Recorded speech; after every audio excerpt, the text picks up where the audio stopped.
Stadium. Bonnie Bernstein is on the sideline. A perfect day for football. The Kansas City Chiefs will be kicking off to David Dunn, who is journeying around the NFL, but is the #1 return man for Oakland. The Chiefs, the Raiders, and here we go from capacity-filled Arrowhead. At about the 4, it's Dunn. And rams into one of his old teammates, Jermaine Williams, and is brought down at the 27 after a 24-yard return. Rich Gannon, 35 years of age, played for the Kansas City Chiefs, and he's coming off his best season as a pro. And you know what? And with all the weapons that he has, how could it be that he even has more now? We haven't even talked about Charlie Gardner in the backfield. And Kevin, as you well know, very familiar here at Arrowhead. He played for the Chiefs for years. Charlie Gardner has actually come in, but as a wide receiver, joining Rice and Brown from the 27. Right to work goes Gannon. Moves up with the pass, which is brought in by Brown. Weaves his way through traffic and is up to the 41-yard line with the first down. And a catch at 13 yards. Raiders had the #1 rushing attack in the NFL a season ago, probably because of this line of Sims, Wisniewski, Robbins, Collins, and Kennedy. 1,000-yard gainer in Wheatley. Ritchie will block. Brown and Rice bound for the Hall of Fame. And Roland Williams comes over in a trade with St. Louis. The incomparable Jerry Rice. Boy, we've been waiting to see this. Still number 80, but the silver and black. It'll take a while. There's a first down up at the 41-yard line with Rice on the move. Second consecutive pass, and here comes the rush from Hicks. And a pass dropped at the 41-yard line by Charlie Gardner. Eric Hicks was applying a ton of pressure from the wing. The Kansas City defense, Hicks, who just came in, Browning, Ransom, and Dwayne Clemens. Chester McLaughlin is gone, now playing for Denver. Marcus Patton in the middle, flanked by Bush and Donnie Edwards. And in the secondary, a couple of hard-hitting safeties in Woods and Wesley. Crockett on one side, Eric Warfield on the other side.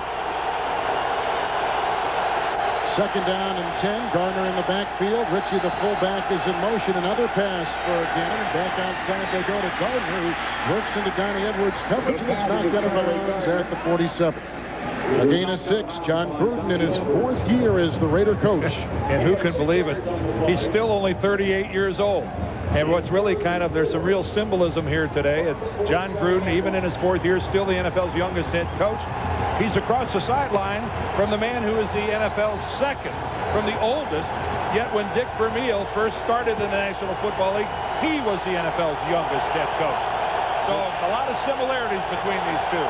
Vermeil turned 65 in about a month. 3rd and 4 from the 47. Gannon out to intercepted, picked up on the play by Eric Warfield. Chased by Gannon. He'll go in for 6.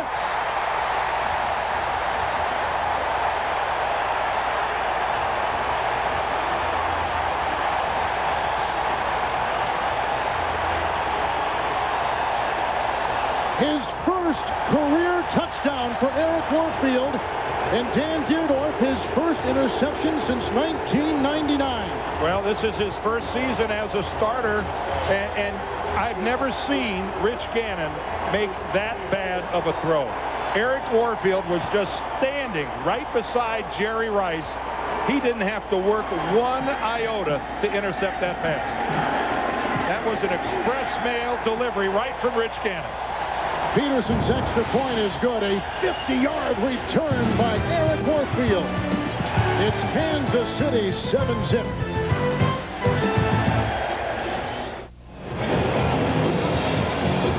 Eric Warfield just picked off Rich Gannon, who did not throw an interception against the Chiefs in the 2 meetings last season. Well, when we look at it again closely, we're going to see that Jerry Rice slipped a little bit, but still Warfield's coverage was all over it. Now the ensuing kickoff. Dunn is driven 5 yards deep in the end zone, and they'll bring it out to the 20-yard line. Now take a look at this. This is nothing more than just a little hitch. Jerry Rice is just going to come to a stop. His foot slides out from under him, but still the coverage from Warfield with Gannon looking at it the entire way. Look, he's only looking at it. It's still a tough throw and a very, very low percentage completion. And when you look at the negatives that can happen, it's catastrophic for the Raiders. So the Raiders begin now for a second time at their 20-yard line. Gardner is in the backfield with Ritchie. Gardner gets the call. He played last year for San Francisco, and he's wrapped up by Dwayne Clemens at a loss of a yard on the play, bringing up 2nd down and 11. That was the Raiders' first rushing play when you consider they were the league's leading rushers last year. Again, let's go back and look at it. Eric Warfield inside position, just waiting on the ball. Yeah, Jerry Rice did slip. You can see in the background there the big divot he took out of the natural surface here at Arrowhead Stadium. But Eric Warfield, when that ball was coming at him, Kevin, that thing must have looked like the size of a 55-gallon drum. Well, I don't think he imagined having one served up to him quite like that. 2nd down and 11. Back at the 19 for Rich Gannon. Here comes the rush by Lou Bush, who goes plowing into Gannon. The pass is incomplete, and Kansas City has come out hitting on all cylinders on defense. Well, they've got a new defensive coordinator in Greg Robinson, who came over from the Denver Broncos and, of course, has had wonderful success in defending this Oakland offense. So Greg Robinson, one of the things he believes in, a lot of movement up front. There's Greg right there, a lot of different looks, and he loves to pressure Rich Gannon. He'll come at Gannon from both edges, up the middle, and sometimes all three at the same time. 3rd and 11 from the 19. Again they come, the pocket crumbles, and it's an incomplete pass. Dwayne Clemens again had him around the ankle. 3 and out. That is just what has always worked for Greg Robinson before. It's a completely different look here in Kansas City. This aggressive defensive tone, and you see they hit Gannon. Now we do have a flag down. With our replacement crew and our referee today, Randall Beasley.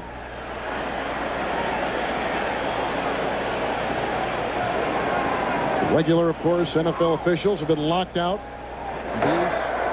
Intentional grounding. On the offense. 10-yard penalty, previous spot. Loss of down. 4th down.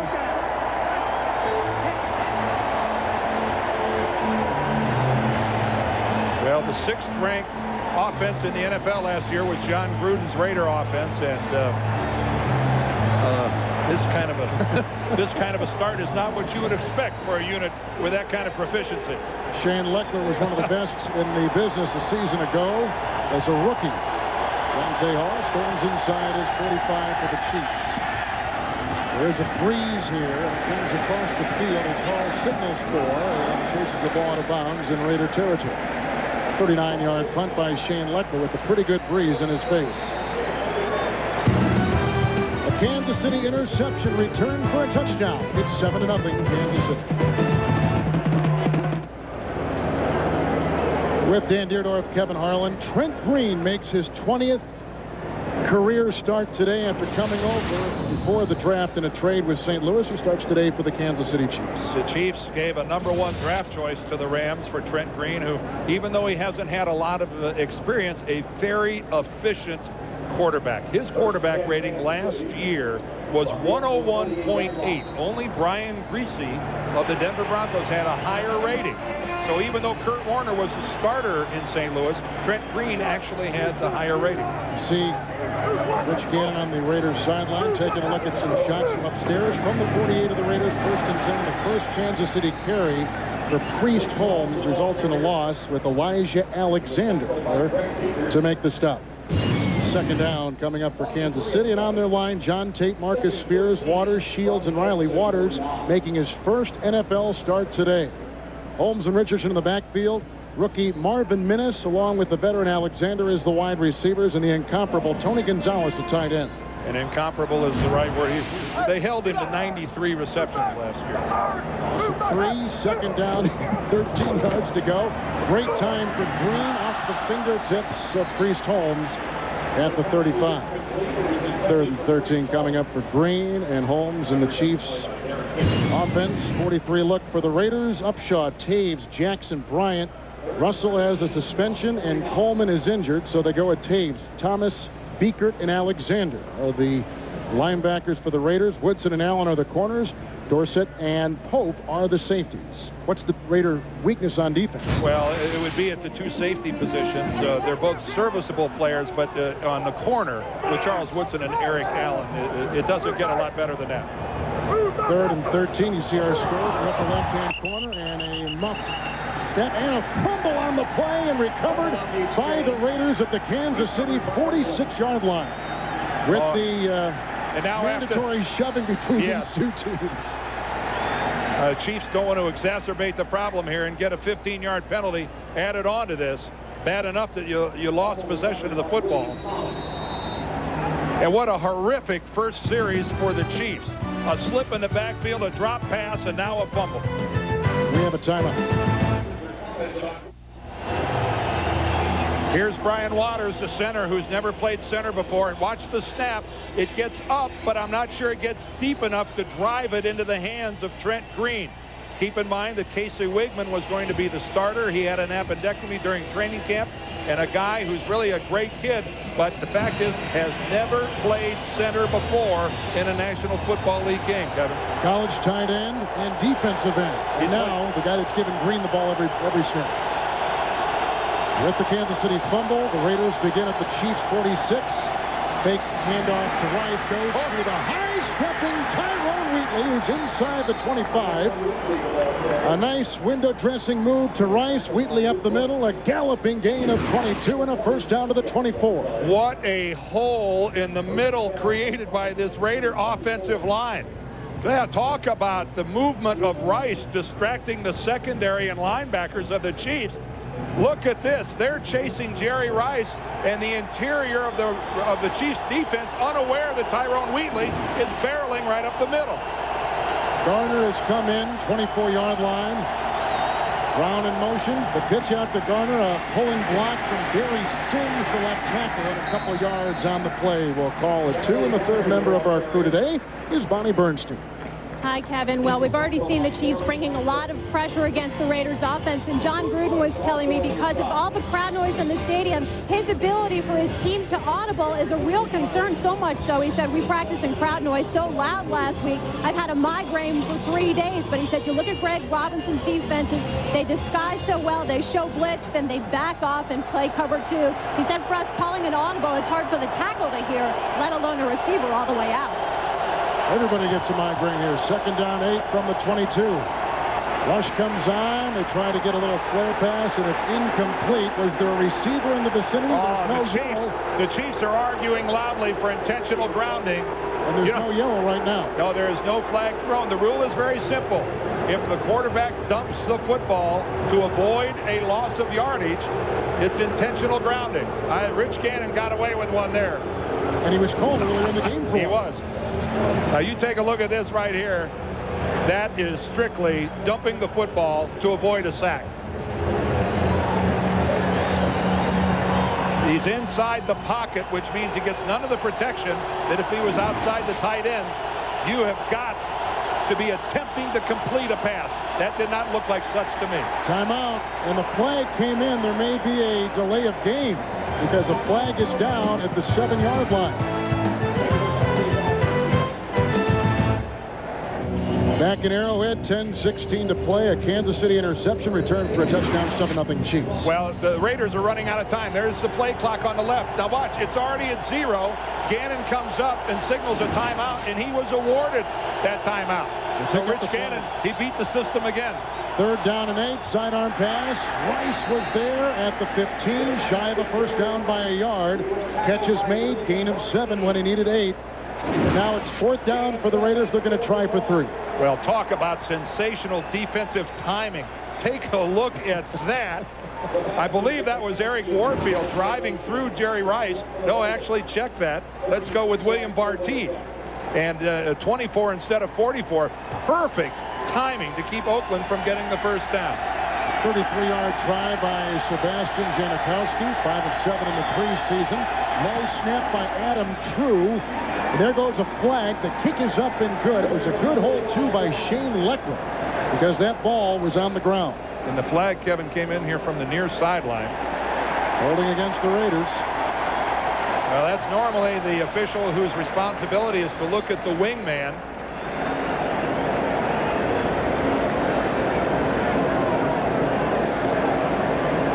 Now John Gruden has got to consider whether he's still in Janikowski's range. Number 86 on the kicking team. 10-yard penalty. Repeat, 4th down.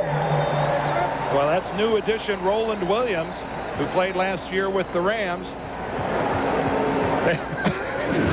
What? Who, me? He'll be right over here on this side right here. Yes, and there is the hold. He reaches inside, hooks the rusher who took his inside shoulder. And now Janikowski again. From 43, he knocked in a 54-yarder last year. Good snap by True this time, and the kick is true. And the Raiders cash in on a Kansas City fumble and get a 43-yard field goal by Sebastian Janikowski. This organization, the Raiders, kind of went out on a limb last year in the draft, getting 2 kickers in the top 5 rounds of the draft, and it paid off for him. It did, even though Janikowski was a little erratic last year, but he's talked about, he thinks he's found what his problem was, and he's talked about approaching the ball a little more deliberately, being a little slower. He thought he was getting to the ball a little quickly last year. We'll see if that works out for him. Well, I hope Roland Williams went over to Sebastian Janikowski and went, thank you. He got him out of the proverbial sticky wicket. 5 plays, 21 yards, a little over 2 minutes, and the kickoff by Janikowski.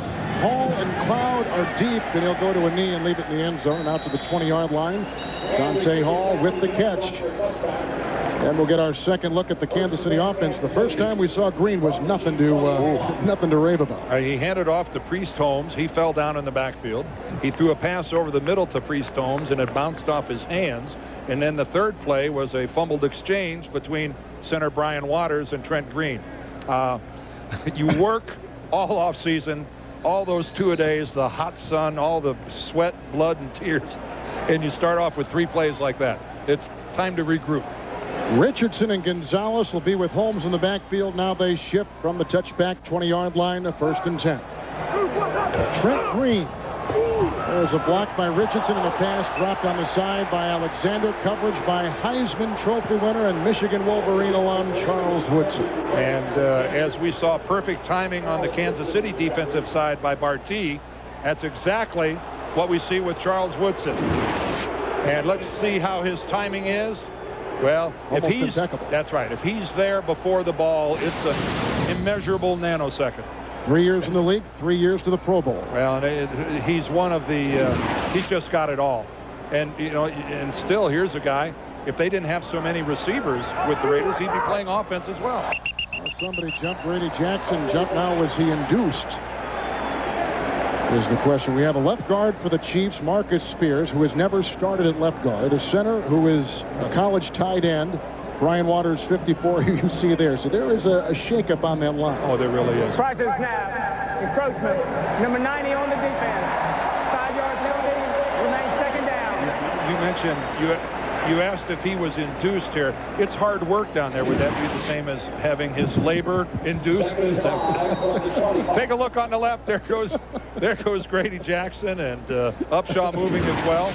And certainly that has been the best thing that's happened to the Kansas City offense yet. They take out Allen, and they take out Thomas. They bring in Johnny Harris in the secondary, 2nd and 5 for the Chiefs at the 25. The pitch out to Holmes, a block by Tate. And they tripped him up with the aforementioned Johnny Harris coming in and knocking him down at the 27, a gain of 3 on the play. And that was a first down for sure if it wasn't for the tackle there by Johnny Harris. That's that's the kind of a move out in the open field where if you're an offensive coach and player, you're hoping that your running back just one-on-one will be able to make that guy miss. But Harris came up and got him right around the ankles, got him down, and now a 3rd and short for the KC Chiefs. Oh, I love being here, don't you? It is fun. What an atmosphere. It's the best. Coming in today, 9 o'clock, the smoke from the barbecue grills engulfing the stadium. 3rd and 2. Knocked down, caught by Green, and then moves ahead where he is doused by Trace Armstrong at the 29-yard line. So the Chiefs have got a punt.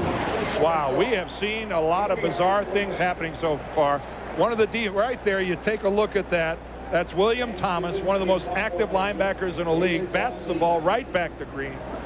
Boy, this has been a symposium of the bizarre for the Chiefs offense so far. And yet they're winning the football game. Dan Straczynski will punt to David Dunn. And again, we've got some offsides. That's Travian Smith, 53, who was jumping, but Marcus Patton, the other 53, that's against Kansas City. Prior to the snap, false start, number 43 on the kicking team. 5-yard penalty, remains 4th down. Frank Gantz Jr., who was at one time a Raiders special teams coach, is now on the Kansas City sideline. We have not talked much about the officials today. Most, of course, extensive experience at the college level. Yes, all of them have a lot of experience. A lot of them over in Europe with the NFL League over there, the Arena League with some of these guys. But boy, are they under scrutiny like they have never seen before doing it out here on opening day. So here comes Brzezinski to punt, and he's coming from Atlanta and sends this about as far as Atlanta. Knocking at the 23, bounce, but into the end zone. An enormous punt, and that is a career-long 74-yard punt, and he's not known as a long punter. And if he got any kind of a bounce at all, that wouldn't have been a touchback. Wow, 7-3 Chiefs. Kansas City pick and return of 51 yards for Eric Warfield on Rich Gannon, who begins now with his 4th possession of his own 21st and 10. The Raiders need to unleash that #1 ground game. Hand off to Wheatley, and absolutely devoured on the play by Kansas City's Norris McCleary. Loss of 2. 2nd down and 12. Well, this has been, everybody's concerned, how do we stop the Raiders' running game? But it's been the Raiders' passing game that has gotten them in trouble so far. Rich Gannon here, an interception. That time pressure. Right here, he's going to get called for intentional grounding. And on this one, he gets away with what should have been intentional grounding. So, you go back to what you do well. And with the Raiders, that has been running the football 155 yards a game. 18-yard line, 2nd down 12 outside to Wheatley. We'll go one-on-one with Chiefs linebacker Lou Bush, the ex-San Diego Charger. Bangs him and knocks him out of bounds after a gain of 6 on the play. Yeah, they wanted to throw the ball today. Yeah, well, they opened up their first 4 plays, Kevin, were all passes before they ever went to a run. They had the one huge run with, they had the fake in the backfield, the Rice crossing, and Wheatley went through the middle without any Chief within 4 or 5 yards of him. This Oakland offensive line, though, they have to assert themselves. This is their game to win. Gannon 4 of 9 throwing, facing 3rd and 5, shy of the 25. Randy Jordan in the backfield. And a pass caught by the tight end, his first Raider reception. Roland Williams, who tumbles ahead for a 1st down to the 37, a gain of 12 on 3rd down and a handful. Well, Roland Williams brings a lot of blocking, as you see him use the umpire for a screen right there, and he's wide open underneath the zone coverage of the Kansas City Chiefs. Rich Gannon will find everybody underneath. He has such awareness of his open receivers running the shorter pattern. He's not a real deep quarterback, but he will dink you to death. And he gets a 1st down, and he hands off to Garner, who takes it over a block from Eric Robbins, dancing his way down to the 44-yard line, and a gain of 8 all over the place, as is our NFL Today crew in Jim Nance in New York. All right, thank you, Kevin. How about this? The West Coast offense for Herman Edwards in his first game as Jets coach, coordinator Paul Hackett. Here it is, Testaverde, Lavernius, Coles, touchdown Jets, leading now over the Colts 7-3 late first. Let's go back now to Kevin and Dan. Pretty impressive with a brand new offense. It sure is. 2nd and 2. And the handoff to Garner, who takes it for a gain of about a yard. So he's still shy up to the 46-yard line.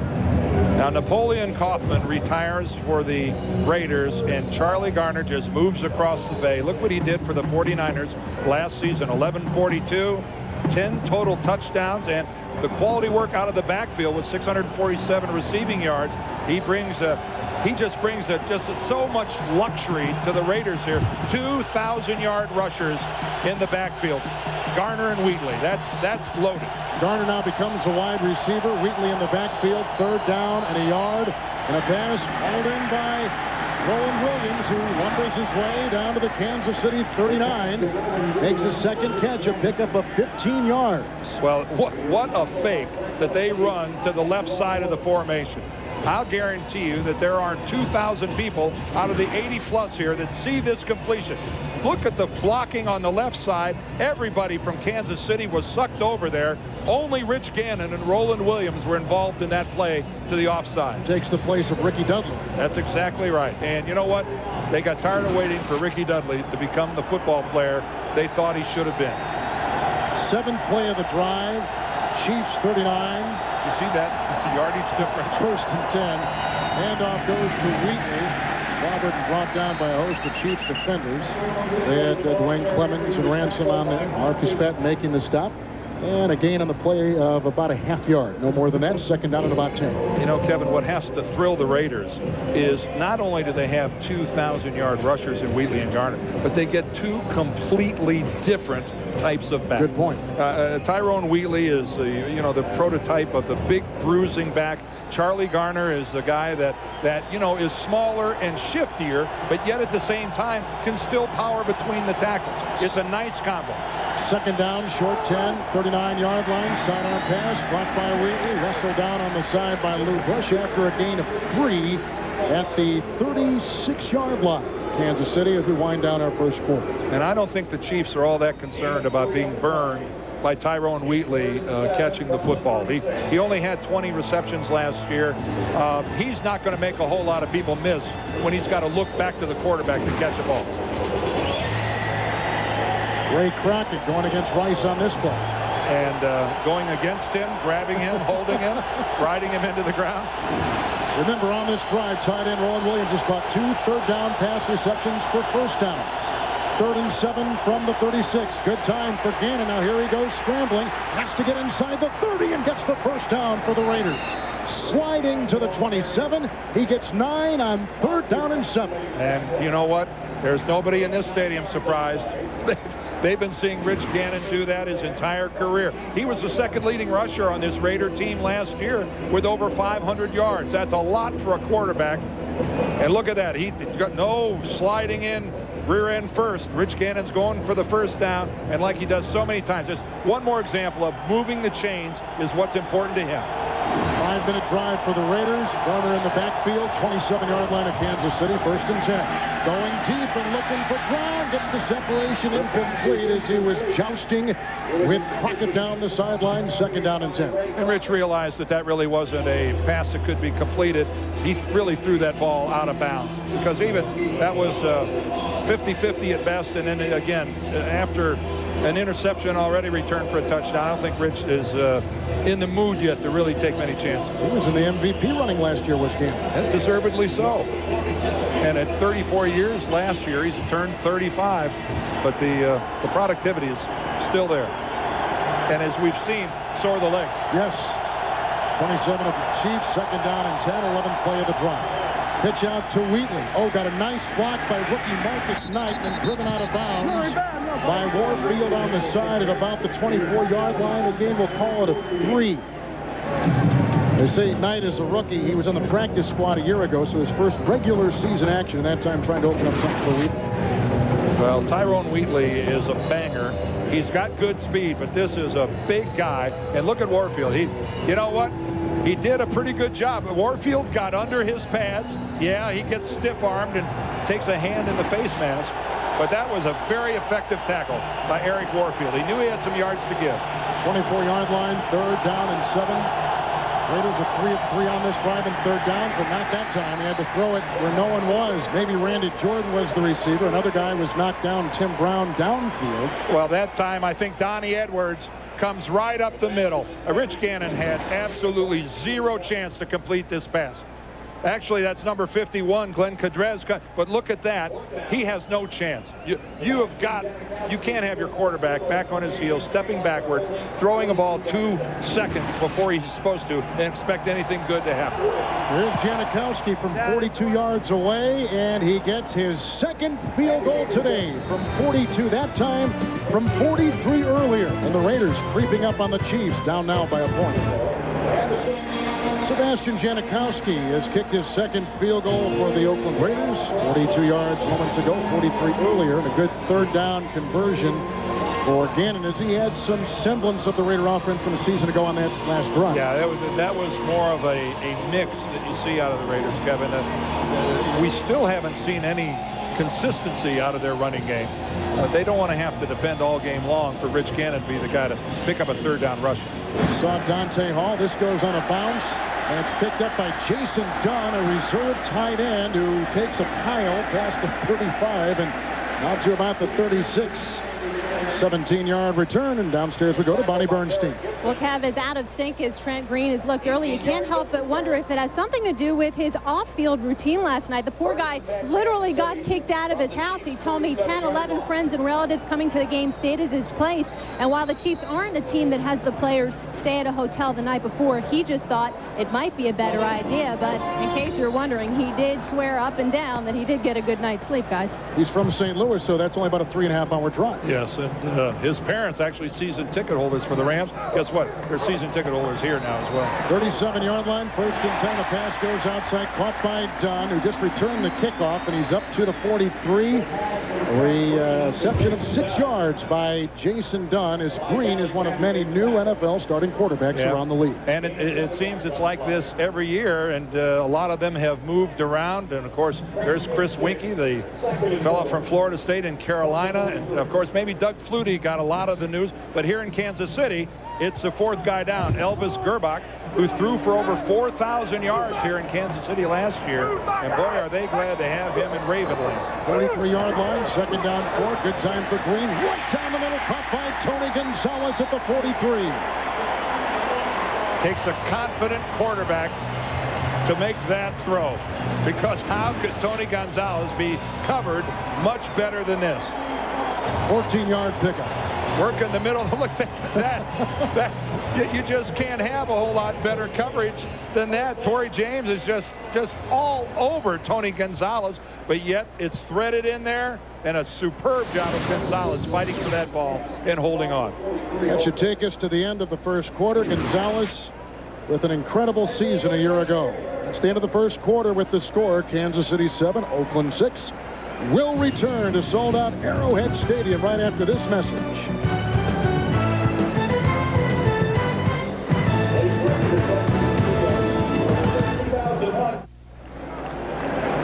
Couple plays in the game. Eric Warfield picked off Rich Gannon, raced 51 yards, got the Chiefs on the board. That was a bang-up way to start the season for the Chiefs. We start the 2nd quarter with the 1st and 10. The Chiefs continuing their drive at the Raider 43. Good time for Green, going deep for Gonzalez. And broken up. Gossett was there along with the rookie, and flags all over the field. The rookie, Derek Gibson, out of Florida State, was covering as well, and that will be against Oakland. Well, Derek Gibson, their #1 draft choice. And this is definitely moving it down. Pass interference. Number 26 on the defense. 1st and 10 from the spot of the foul. Well, it's a tough way, your first game in the National Football League. But Gibson not playing the safety position there. He's really acting more like a corner with the underneath coverage. But right here, you can see he comes up and he grabs the arm of Tony Gonzalez before the ball gets there. But they like this kid a lot. Oh, he's going to be, as John Gruden told us, he's going to be playing for the Oakland Raiders for a long, long time. And maybe even in the starting lineup within the next month or so. So, in essence, a 31-yard penalty to the 12 of the Raiders. Kansas City 1st and 10. They've got Jermaine Williams and Richardson in the backfield. And Richardson offers a block. And outside the Jermaine Williams, the ex-Raider, who takes it down to the 2. They'll be close to a 1st down, a gain of 9. But Williams played in 98 and 99 for the Raiders. Last year, Jacksonville, and now he's a Kansas City Chief. And Trent Green is executing the first good drive for the Chiefs. Coming right at us right here. A perfectly thrown ball. Drops it right over the shoulder. And, of course, Tony Richardson, a very gifted receiver, had 58 of them last year. But, boy, do the Chiefs need this drive. We got 70 eligible. In the 1st quarter, Oakland ran 23 plays. The Chiefs only ran 8. So their defense is getting some quality rest here. 2nd down and 1, timeout burned by Green. That's his first timeout taken as we're early in the 2nd quarter, and the Chiefs are on the move and already with the 7-6 lead here at Arrowhead Stadium. Well, Trent Green is trying to add to this Kansas City lead. and in trying to counter a little bit that Oakland has had the ball exclusively up to this point. This is the first good drive by the Chiefs offense as they are knocking on the door. Now, Green is an interesting story. In 4 of his 7 seasons, he didn't even get a chance to get off the bench. In the 5th season, he just had 1 pass. 20th career start today. 2nd down 1 from the Raider 3. It's Richardson with the block by Jermaine Williams. Slips a tackle and is into the end zone for a touchdown. Anthony Dorsett had him. The slippery Richardson takes it in for 6. And right there, Kevin, is the reason that they drafted a safety number 1. Anthony Dorsett, a good special teams player, but not really an every down safety because of this. He's not a great tackler. Now, Tony Richardson, a big guy, but again, Dorsett was there to make the tackle, and Richardson ran right through him. Extra point now by Peterson. The high snap pulled down by Straczynski. In his head coaching debut for the Kansas City Chiefs, Dick Vermeil watching Tony Richardson take it in from 3 yards away. 14-6 Kansas City.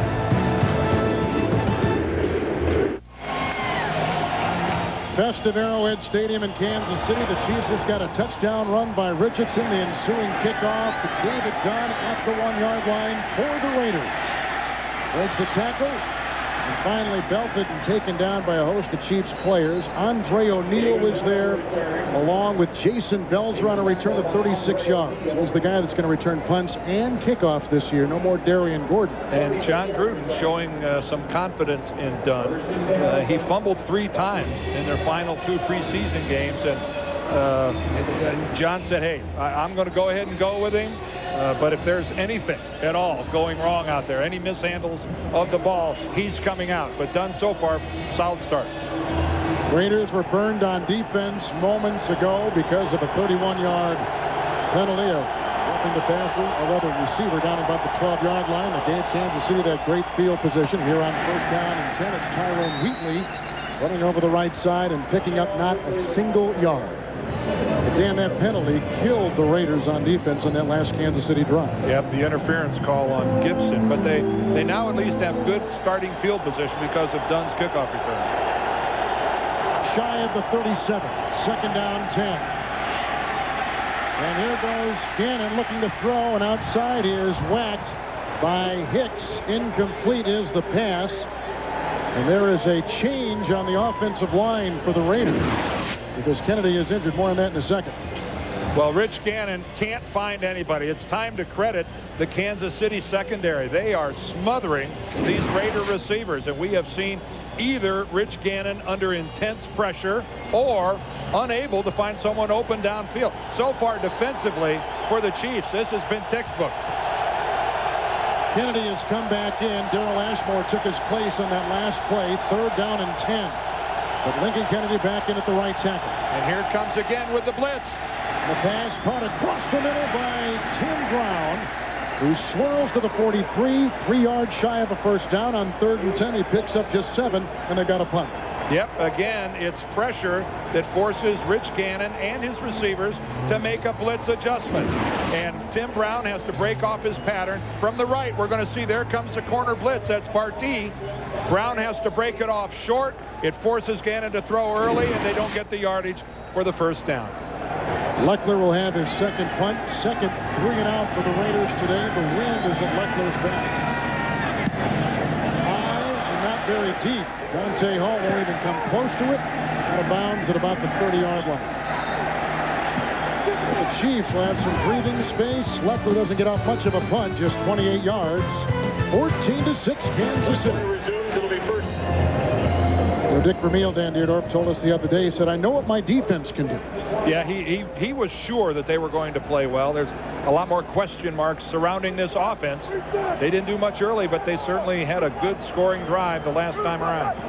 On the 29, 1st and 10 after the Raider punt. Here comes the rush by Trace Armstrong. There goes the pass, and broken up by Anthony Dorsett, going deep for tight end Michael Ricks. Incomplete pass. There's Dorsett, who let Richardson moments ago slip through his grasp in for a touchdown. And he's he came up and tried to avoid that collision.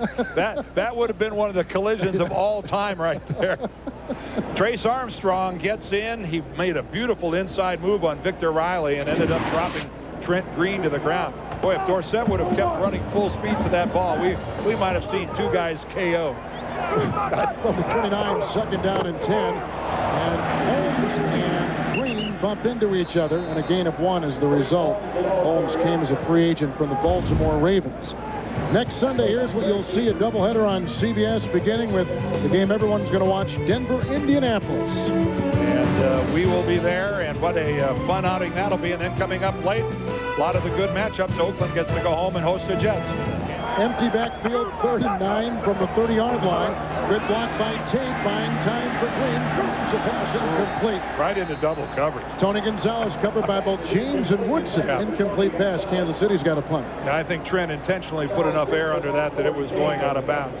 He knew anything underneath would have been intercepted there. So that time it's the Raiders who defensively made a stand. But right now, the biggest surprise of this game has to be the Raiders' offense. They look to be completely discombobulated right now. And it's going to be a real question. Can they get their rhythm? Straczynski's punt, his last one sailed 74 yards and done with fair catches, or tried to at least, at the 28-yard line.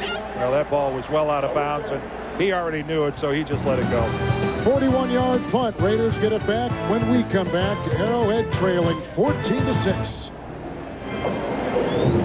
We're back in Arrowhead, Kansas City, with Dan Deerdorf, Kevin Harlan, 14-6. The Chiefs. David Dunn has now come in, along with James Jett, with Rice and Brown, and Gardner in the backfield from the 29-yard line. First down and 10. Well, there are 4 receivers in a tight formation. Brown outside to about the 35, 36-yard line, and a gain of 7.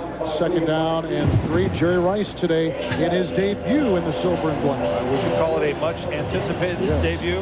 And of course, the Chiefs knew at all training camp that this guy was coming to town on opening day. Jerry slips right there. Gannon delivers it to Warfield. Again, perfect timing that time by Barty. And Jerry Rice, so this man has been fighting double and triple teams his entire career. He's used to it. Second down, 3. Jordan in as a receiver. Gardner stays in the backfield, picks up the first down, and is tackled by Bush in the flat at the 43 on a gain of 7. Well, that time it was good pass protection by the Raiders up front, and the Chiefs weren't able to pressure Gannon. If you don't pressure Rich Gannon, it's about an 80% probability that he's going to complete the pass. I know that everybody in this league, if they're not under pressure, is going to complete the majority of them. Rich Gannon's going to complete almost all of them because he'll be patient enough to take the high percentage completion. First down for the Raiders. Here comes Clemens. And the pass to Zach Crockett. First time we've called his name today, to the 49, gain of 8. Tackled by Lou Bush. So they bring in Crockett, who is a touchdown machine a season ago, and Lou Bush is down, the ex-San Diego Charger. He came over last year and was disappointing last year. Yep. And rededicated himself, didn't he? Yep. Lou Bush came right into Dick Vermeil and said, I know I had a terrible year last year. All I can ask is that you give me a chance to prove myself to you that was an aberration, and I'll be back in 2001. And Lou right now, obviously in some pain. We'll go back and see if we can take a look at it. That's Lou coming in from the right. He comes in and makes the hit. He had his helmet off to the side. Looked like he took most of the shot on his right shoulder. Right here, coming in from the right of the screen, as he hits Zach Crockett right around the waist area. And if you think that when a hard hit like that takes place on the field, that only the offensive guy is the one who feels it, that's not the case. The good news is he's up and walking. The bad news is Lou Bush thinks he's George Bush. Well, that's good. What was it? He called tails? Yes, he did. I'm not sure Lou. Stop. I'm not sure Lou would remember whether it was heads or tails right now. I'm not sure Lou knows whether it's Kansas City or San Diego. Second down, 2, 49-yard line as Dr. John Brown takes a look at Lou Bush on the Kansas City sideline. They bring in Glenn Cadrez to take his spot, and flags on the field before the play even had a chance to get going. Well, I think somebody flinched up front. Number 86 on the offense. 5-yard penalty. Repeat, second down. Roland Williams, the tight end, gets another call here. Again, this crowd mixing. That's all the way over to the right. This is Roland Williams right over here, and he's going to go to block down, and he just leans forward in his stance, and the Chiefs were smart enough to react to it and get the penalty. Second down, 7. 5 penalties against the Raiders today from the Raider 46. Brown on the move. Wheatley out of the backfield. Gannon fires a pass, which is hauled in, I believe, by Brown, although you can see the ensuing fight for the ball with Eric Warfield, who already has picked off Gannon today, but that is a completion to the Hall of Famer to be Tim Brown, a gain of 10. Rich Gannon, take a look at him. We're going to go inside the helmet. He's looking right the whole way, never looks away. And boy, he just drills it to Tim Brown. We saw earlier, remember when Tony Gonzalez fought for the football and wrestled it away from the defense? Well, that time we see Tim Brown do exactly the same. Chiefs 44, 1st and 10. Gannon has hit 5 in a row, now make it 6. Crockett bobbles it, takes it, and then runs upfield before he is brought down on the defensive line by John Browning. And a gain on the play of about 3 yards. Well, I can only assume, Kevin, that the Raiders are attempting to set up the run by throwing the ball so many times. Now, this is a team that just, you're not #1 in the league rushing for no reason, and yet they've gone away from it. 42-yard line, second down 8. The tight end's in motion. Out of the backfield is Wheatley in a pass to Jerry Rice inside of the 25 to the 20 and 19. Move up the ball, they mark him down. This will go for naught, although you see Woods running the other way. A 23-yard gain to Jerry Rice. His second catch today, and it's for a Raider first down to the Kansas City 19. Well, Jerome Woods is back there in coverage on Jerry Rice. Again, hey, imagine Jerry Rice running a crossing pattern. Who would ever believe that? Look at those beautiful hands. There's Jerome Woods trying to keep up with him. And Jerry Rice, the knee is down. He's still got the football. And a good look there is when he's all the way down, Woods pulls the ball out. There's no doubt that Jerry will be on those steps in his first year of eligibility. 1st and 10. That's the first run on this drive. Garner going outside, tackled by Marcus Patton, brought down. Maybe that's why they're not running. Maybe that's why they're not running. Loss of 2. Kansas City's linebackers have been as active today as I can recall. And because I think, we talked about Lou Bush, even though he's out right now, rededicating himself. When they got Marcus Patton to make the move over here from Washington, it really solidified the middle of this defense because they have one of the best all-around linebackers in the game in Donnie Edwards. Donnie Edwards, number 59, might be the most underrated linebacker in football. 21-yard line, second down and 12. He's changing the play. Tough to do in this crowd. And he does it. Blocked by Kennedy, but from behind, it's knocked away by Wesley and retrieved by Edwards. That's a fumble. There it goes. At the 28-yard line, the second Raider turnover today. And look where they give up the ball inside the Chiefs' 30. Yep. The referee, Randall Beasley, he was looking right at Rich Gannon, and he made the determination there was no forward arm movement. The pressure's from behind. Gannon can't see it. Right there, Wesley with the big hit, the ball loose, and that's a case where Rich just trying to be a little too patient. And again, does Greg Robinson have the book on how to defend the Oakland Raiders? So the new defensive coordinator here in Kansas City. 1 sack, 8 hurries. Look at that. Knocked down 5 times. It is the way Greg Robinson always goes about it, whether he's with the Broncos, and now it seems the same with the Chiefs. On the 28, 1st and 10, a bootleg to the opposite side for Green. Catch by Gonzalez. Up to the 42, a Chiefs first down with the pickup of 14.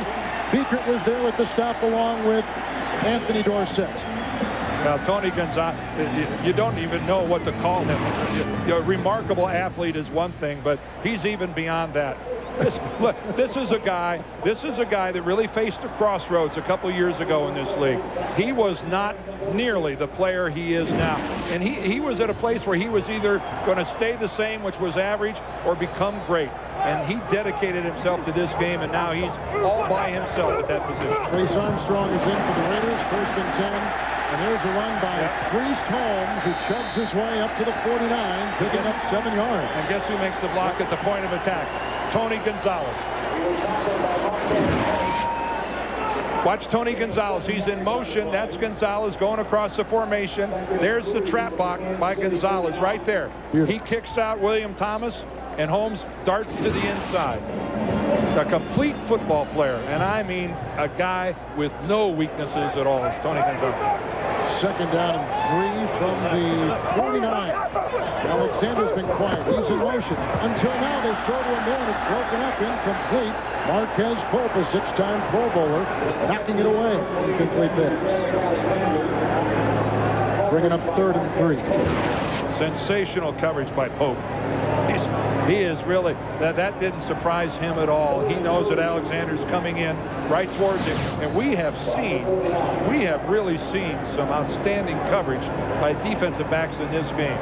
Timing their hits just perfectly, right? Arriving at the same time the ball does. 3rd down and 3 from the 49. Richardson in the backfield. Gonzalez shifting to the near side, blocked by Tate. Time for Green. Goes wide open. Gonzalez. He's got the first down and more. Breaking a tackle inside the Raider 30 to the 27. He picks up 23 on 3rd and 3. Well, you could see that the motion by Kansas City appeared to really confuse the Raiders defense. See, look at them all pointing. They're not even looking at the line of scrimmage at the snap of the ball, and they completely lose track of Tony Gonzalez. Now, I got to tell you, folks, the guy had 93 receptions last year. I'll guarantee you that all week long, all they did was beat on whoever was wearing number 88 during practice. 3 catches, 51 yards for Gonzalez today. You do not lose track of Tony Gonzalez. To the 28, 1st and 10. Great time for Green to the end zone for the rookie menace. Incomplete, covered by Eric Allen, and there's no flag on the play. He was out of the end zone. Well, he's out, and that was a completely uncatchable ball. That wouldn't have mattered what happened in the end zone. And let's go downstairs to Bonnie Bernstein. Well, Kevin, one of the few Chiefs who wasn't thrilled about Dick Vermeil bringing his offense from St. Louis to Kansas City, Tony Gonzalez, because if you didn't notice, not a dominant tight end in that system, but he said what I realized is that there were some great tight ends, Kellen Winslow, Jay Novacek, who flourished in this system, and they've done a great job tailoring this offense to me, so a lot of the routes Marshall Faulk runs, what you'll see me doing in this offense. Second down, 10 from the 28. She's right on the money, and here's the handoff, and it goes to the spinning Richardson. In fact, this playbook, Dan, is basically the St. Louis Rams playbook. Right. Oh, well, absolutely. The difference is that Isaac Bruce isn't here, Torrey Holt isn't here, Azahir Hakeem isn't here. There's a little less speed at the wide receiver position. And that is a wide receiver first offense. Yeah, but you know what? They have in Trent Green a quarterback smart enough to realize that Tony Gonzalez is the go-to guy. And even if he's covered, you go to him. You give him a chance to win for your team. Win the fight for the football, as we saw him do earlier this game. 7th play of the drive. Raiders fumbled inside the Chiefs 30, and now it's Kansas City with a 3rd and 11 from the 29. Another fumble, and recovered by the Raiders. Another exchange problem between Waters, his first NFL start at center, and the quarterback, Trent Green. It's so easy to have happen when you have a guy with no experience, and I mean no experience at the center position. Brian Waters may end up being a great center. Let's see. Again, the football was never really driven into the hands of Trent Green. As a center, you've got to drive that baby up, and maybe it's, it could be a matter of just an inch or so not going deep enough. And again, you don't want to lay it all on Brian Waters. But when you've got a quarterback who's been around as long as Trent Green, you have to assume that the fault lies with the kid. So now at the 29 with an empty backfield, it's 1st and 10 for the Raiders. We don't let the Chiefs cash in on their mistake, and Rice picked up by Barty with the catch at the 35 and a pickup on the play of about 6 yards. Nothing like conniving, lying, and cheating. Nice. Brings a smile to my face. Second down, a long 3. Again, they fake the end around. Gardner takes it up to the 38 for a gain of 2, and smothered by Clemens, which will now bring up 3rd down. Looks like Garner lost his footing there a little bit and tried to make the cut back to the outside and just slipped. 3rd and 1 for the Raiders, who trail 14-6 at their 38. Good time. Outside it goes. A first down catch for the tight end Williams. Galloping down the side to the Chiefs' 47-yard line. Picks up 15 yards on the play on 3rd and 3. And all of his catches today have been on 3rd down for first down. They sure have. And again, it's just, this is nothing. This is a 2-yard pass. But again, Rich Gannon delivers it where Roland Williams takes it in stride. And Williams is a guy that, obviously Bonnie talked about the lack of a tight end in that St. Louis offense. Well, this was the guy. And again, never had an opportunity to be much of a receiver because of the prolific receivers outside. He is, though, a capable receiving tight end. We only caught 11 last year for the Rams. And we are at the 2-minute warning. Chiefs return to Rich Gannon, interception for a touchdown, and then they had Richardson run it in from 3 yards away. The Raiders need to drive in the worst way right now. And obviously they're capable, and I think they've got the right guy trying to do it. Rich Gannon, they've got timeout. He's got the clock, and that's a way to go after. You don't have to do it all at once. And they go outside on first down, and they go to Derek Dunn, who picks up 8 yards on that first down play. So a couple timeouts remaining for the Raiders. They've got 2. The Chiefs have 2. We're at 1:42 and ticking. And again, the Raiders go back to the huddle. I think they could get in and out of the huddle a little quicker. I'm not sure they have to do everything, at the line of scrimmage, but if you're going to go to the huddle, do it with a little urgency. 2nd down 2 from the Kansas City 39. Blocked by Kennedy. Time for Gannon down the sideline looking deep. Oh, what a catch by Garner. Was he in bounds? They say he is at the 12. Spectacular grab. A 27-yard gain for the ex-San Francisco 49er. And talk about taking a shot after you catch the ball. First of all, Gannon identifies that he can get the ball there before the safety gets over. And listen to this. That is Greg Wesley who comes over, but Gannon, rightly so, realized that he could drop the football in there just before Wesley arrives. But Wesley did arrive, and Garner knows it. What a calling card. 11 consecutive completions by Gannon. And I think they're going to review it, and that's what our delay is all about. Let's take a look at it right here. He's clearly in bounds, but does he have possession? We can't see the football from that angle right there. Jerome Woods is actually, he really put the Woods. Wesley and Woods are there together, but really it's Woods that makes the big hit. And let's see the other foot. One foot is down, the other foot is not in. Well, but the official has to make the call as to whether he was knocked out of bounds. If he would, he's going to review to see if he's in bounds. What the referee here, Randall Beasley, is going to have to determine, would Charlie Garner have come down in bounds if it wasn't for the hit of Woods? 1 foot for sure, not 2, and you're right. How much room did he have to play with, and did he catch the ball? Looked like he was still, but he landed and he had it against his chest. Well, this is really going to be a difficult, like in all reviews, we must start with the basic premise and principle that it was ruled a completion on the field. Okay? So he is going to have to see indisputable visual evidence to the contrary. I think it's a catch. I think the Raiders have it deep. After further review, the catch is ruled no good. Wow. Well, there you go. What do we know? Well, what do we know? It's only one man's opinion. Yes. That's all. There's no democracy involved in this. See, I think Charlie, if it's not for Charlie Garner taking that huge hit and getting, but that's, you know what? That's just my opinion, folks. Wipes out a 27-yard reception. And now a flag has come out because Tim Brown appeared to be taunting and arguing. And that's unsportsmanlike conduct.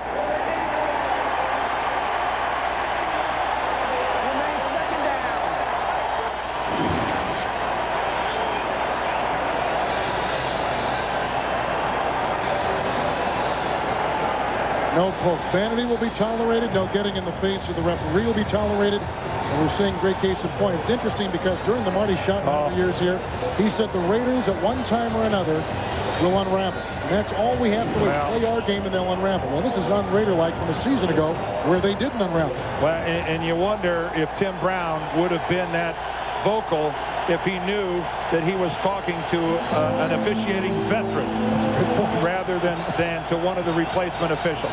Bo Collins was restraining Tim Brown, and that brought out the unsportsmanlike. Back at the 46, it's gone from 3rd and 2 to 3rd and 17.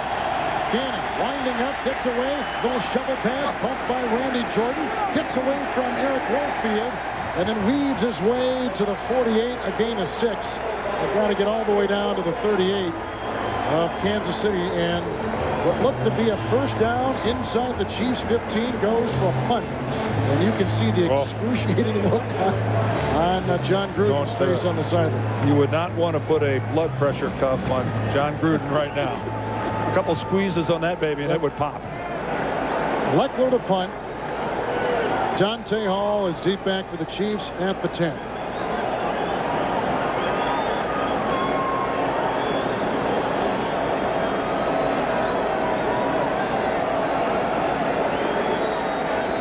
They want to get some extra yards. Well, they're just going to let the clock go. They're just trying to minimize the amount of time Kansas City would have to try to do something with the ball.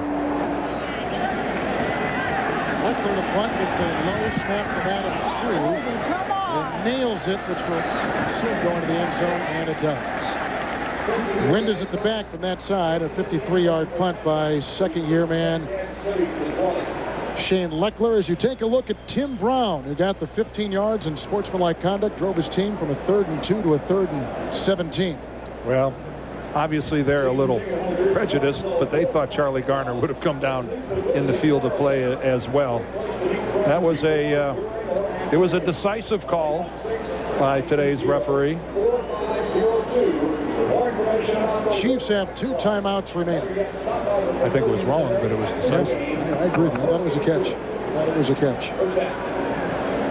Chiefs will fall, and the 15 seconds will go to the side. Well, I'm surprised at how the Raiders went offensively.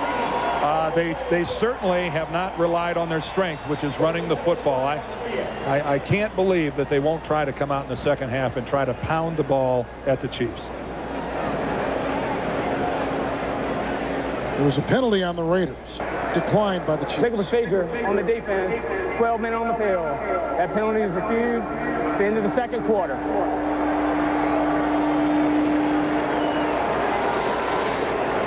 Let's go downstairs to Bonnie Bernstein. Well, John, I think a lot of people would imagine with Garner and Wheatley being 2 1,000-yard runners, we haven't seen much of the run. How will that change in the second half? It's hard to run when they got 9 guys up there. We like to do that, but we're going to do what we got to do to win the game. And we got to beat man-to-man coverage. We got to protect a little bit better, and we got to get a couple breaks. Coach, thanks. The Chiefs picked off Gannon, and they ran it in 51 yards for a touchdown. They also got a 3-yard touchdown run from Tony Richardson, thus leading 14-6 at halftime. Go to New York after this as the NFL continues on CBS. Welcome back to kickoff weekend 2001. And we are in Arrowhead Stadium with the Kansas City Chiefs leading the Oakland Raiders 14-6. Game began with Eric Warfield intercepting a pass from Rich Gannon. From that point on, it's been interesting to watch. Yeah, well, this game has been more than interesting. Talking about having a little bit of everything in the first half. I think what's really important now, the Raiders are trailing. They had some things go against them at the end of the first half. They have to regroup at halftime. Here's a look at the halftime numbers, and look at the yardage advantage for the Raiders. 199 total yards to only 76 for the Chiefs. The Chiefs with only 9 yards rushing, only 5 first downs, yet in command of this football game on the scoreboard. The Raiders have had the ball 21-9 possession-wise, but yet they, personal foul on Tim Brown on sportsmanlike conduct right at the end of the first half. They had a call reversed that they thought they had that would have given them a score.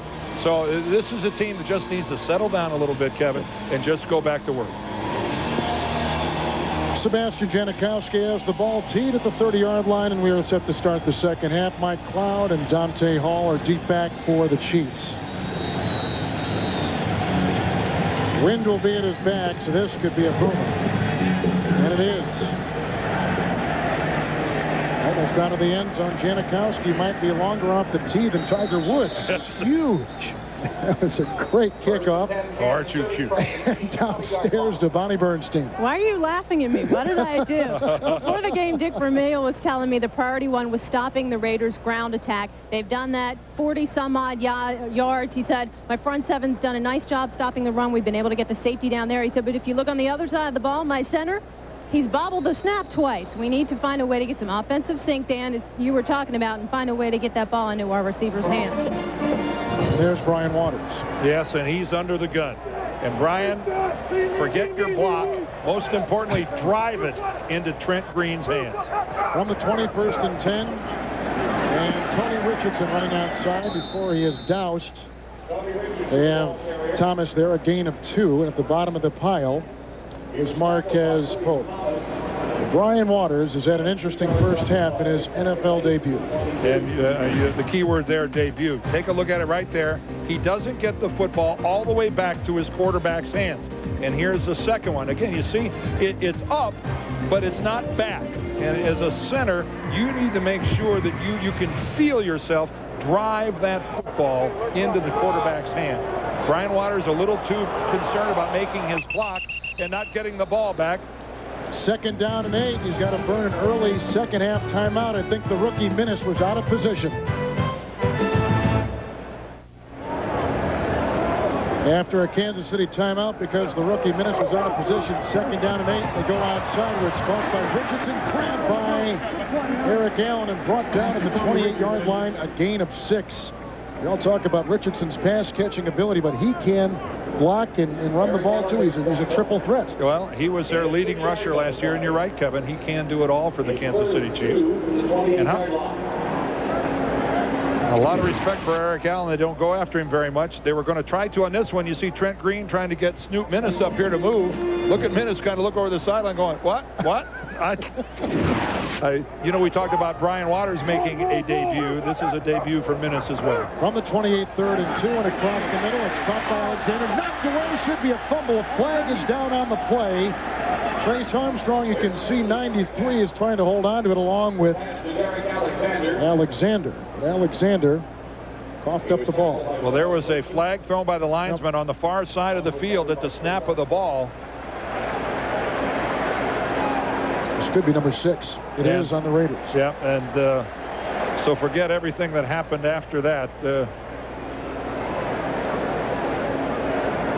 Offside. Number 91 on the defense. 5-yard penalty. 1st down. Reagan Upshaw.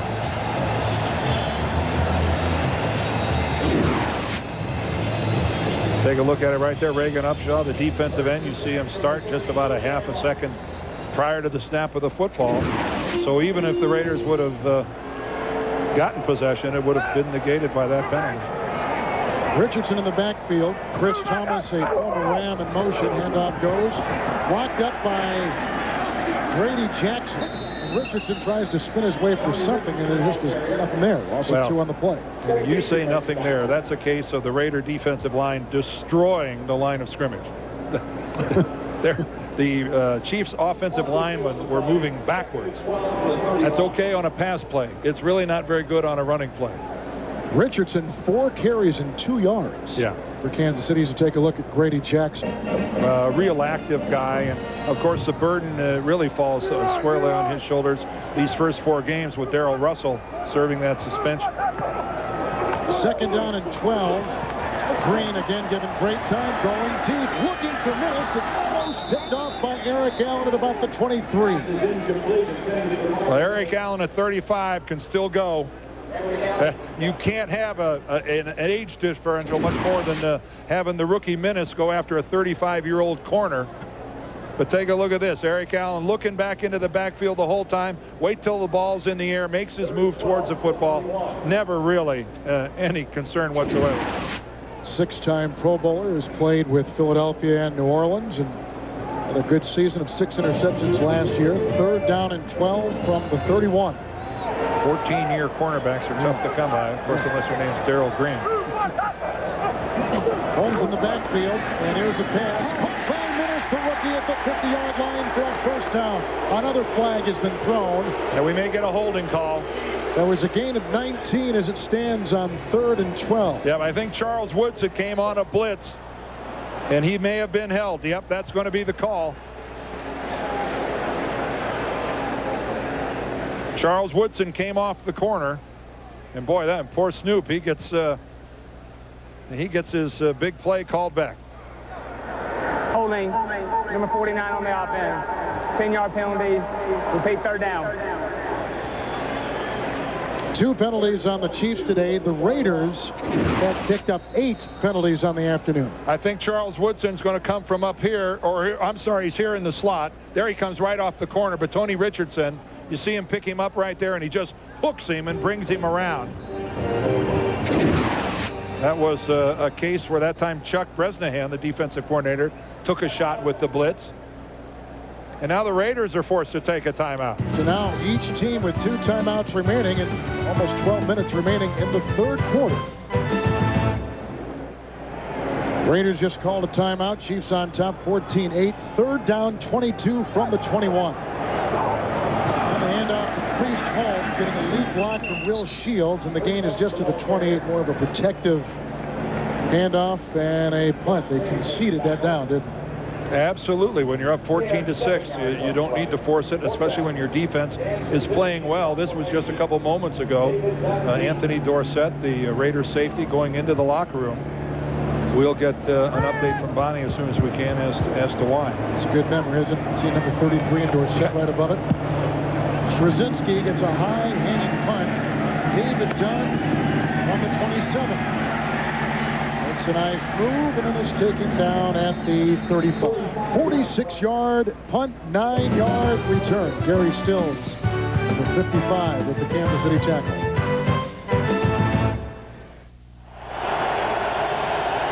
Kevin Harlan, Dan Dierdorf, Bonnie Bernstein from the 35. Raiders with second half possession, 1st and 10. Handoff goes to Wheatley. And from behind, he's dragged down after a minimal gain of 2 yards, setting up 2nd down and 8. Now, what would you do if you were the Raiders? Would you change things from the first half offensively? Well, you know, again, John Gruden made the point about how many Chiefs are close to the line of scrimmage on 1st down. The question is, can you take advantage of that? Now, the good news is, when you have a running attack like the Raiders, if you happen to bust one, he's gone, because there isn't much of an umbrella surrounding the line of scrimmage. Again, look at all those red shirts close to the line of scrimmage. 37, 2nd down and 8. Gannon fires a base punt by Rice. Near midfield, hauled down by Warfield. Belted by Donnie Edwards. A 1st down and a gain of 11 to Jerry Rice. 4 catches today for Rice in his Raider debut. You know, we talked about how many people are close to the line of scrimmage. Just take a look at this right here. How the Chiefs have 3 right here and then all the way across here. Now, what the Raiders could do, I think, is maybe spread the field a little more. You know, you can maybe go into a more wide open formation. See this tight formation right here. We used to say one hand grenade will get them all. 1st and 10 from the 48. Stinchcomb is coming in place of Kennedy at that right tackle, and he was blocking as the pass went downfield for Montrell Fulcher. So the injury to Kennedy that we saw back in the first half must be more serious than we thought. And although now he's come back in, and Stinchcomb just left, so they've done it almost on a per-play basis. Oh, that's actually Kennedy Lincoln. That's, Kennedy Lincoln. That's his alter ego twin. Yes. But Stinchcomb just left, and he was playing that last play.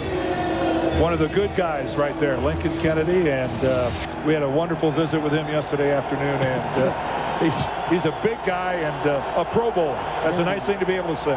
2nd down 10. Gardner breaks a tackle from Clemens, still on his feet as he bursts by the 45, close to a 1st down, grabbed by Donnie Edwards from behind. And we'll have to see where they spot it, close to the Chiefs' 42. I know that Kansas City is putting a lot of people on the line, but when you've got an offensive line that blocks as well as this one, and you've got runners like Garner and Wheatley, you got to keep pounding away at it. And boy, that's just a good look at Charlie Garner and the way he just, I love, he has an economy of motion when he runs. It's so conservative, you know, the move here, none of it seems to be wasted, none of it seems to be wild. Played in the Pro Bowl, 2 consecutive 1,000-yard seasons, 5 years at Philadelphia, then last 2 years in San Francisco. And you know something else, as we look at that measurement, a couple links. He's a guy that is a gifted receiver. You know, he caught 68 passes last year. So this is one of the more complete backs in the league, even though he's relatively small at 5'10", 195 pounds. And truly an upgrade from Napoleon Kaufman. Oh, no question. Yeah. No question. Napoleon just couldn't stay healthy enough to be as productive as both he and the Chiefs would have liked him to be. Shy of the 42, 3rd and inches for the Oakland Raiders.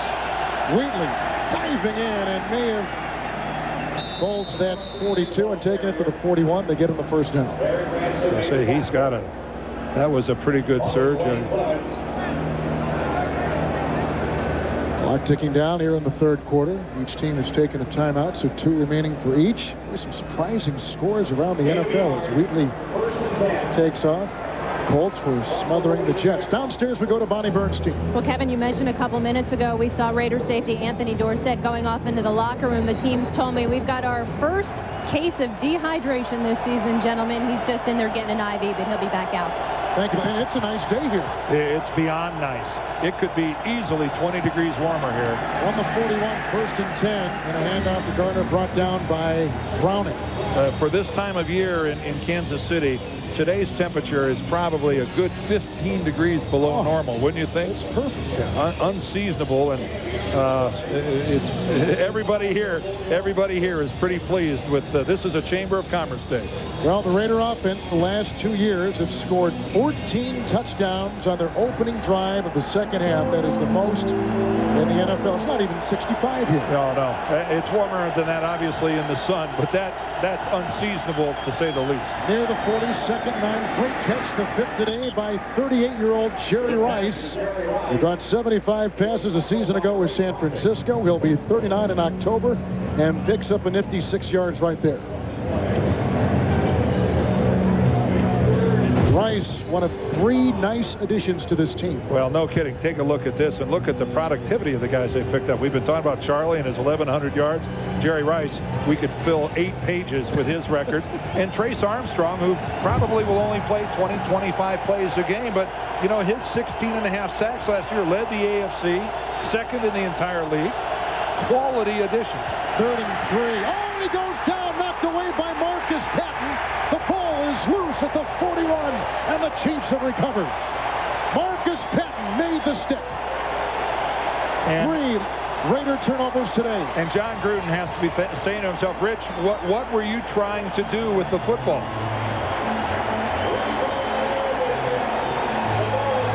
Again, the pressure up the middle. Gannon has been harried a lot today. There's Marcus Patton, number 53, untouched. And again, Rich Gannon just, you know, he had no chance. Does he not see him? No, he doesn't see him coming at all. But he was right in the midst of, looked like he was like faking a pump. And Patton all over him. Looks like Randy Jordan was the back who was in there trying to get across the face of Patton and cut him off, but he didn't get there. Chiefs take over, 41-yard line, 1st and 10. Richardson in the backfield. Gonzalez in motion, and Green right to work. Blocked by Tate. Look at the time for Green. Across the middle to Richardson. First down at foot race. Beacon is chasing. Johnny Harris is chasing, and he breaks a tackle at the 16. Out of bounds. A flag is down. Out of bounds right now at the Raider 13-yard line. 46-yard gain. I think that might have been a yellow piece of paper. Do you see a flag somewhere? There was a yellow piece of paper flowing. Well, if there was, it's gone. It was a yellow piece of paper that somebody threw from out of the stands. I agree with you. I thought it was a flag initially, but I don't think so. Look at the protection. Look at the time. And then the rest of it is Tony Richardson. Career long reception. 47 yards for Richardson. On the 12, handoff to Richardson again. And that time smothered. Grady Jackson got in the way and not much doing. Also a hit from William Thomas. 2nd down. That piece of yellow paper got me too, because I saw it going. I had the good fortune of seeing it coming. I saw it start down there in the end zone, and it was working its way up the field following the wind. Michael Ricks is checked in. Alexander. Boy, hasn't Derek Alexander been quiet for the Chiefs today? He sure has. You see the call coming in from Chuck Bresnahan there, trying to get his defensive charges, trying to stop this thing. The Raiders have shown nothing offensively, and boy, they could fall 2 scores behind if the Chiefs can stuff it in. 13-yard line, 2nd down, 11. Good time for the quarterback Green across the middle to tight end Jason Dunn. Well, that was William Thomas. He smoked him. There was no way to complete that. That was outstanding coverage by Thomas. And tonight on CBS, if you or anyone you know missed any part of The Amazing Race, here's your chance to see it tonight after 60 minutes. Catch all new episodes of Amazing Grace tonight and Wednesday, 9, 8 Central. Amazing Race tonight after 60 minutes on CBS. Derek Alexander is back in with Minnis. 2 tight ends for the Chiefs. Richardson in the backfield, 3rd and 11. From the Raider 13, a Raider fumble set up this possession.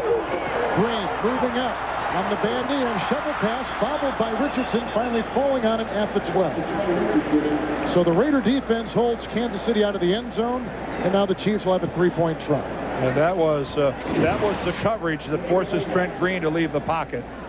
It doesn't have a lot of breakaway speed, a lot of 2 tight end stuff, but everybody covered in the middle. And that was, Trent actually delivered the ball right onto the hands of Richardson. He just, obviously acted very surprised by it.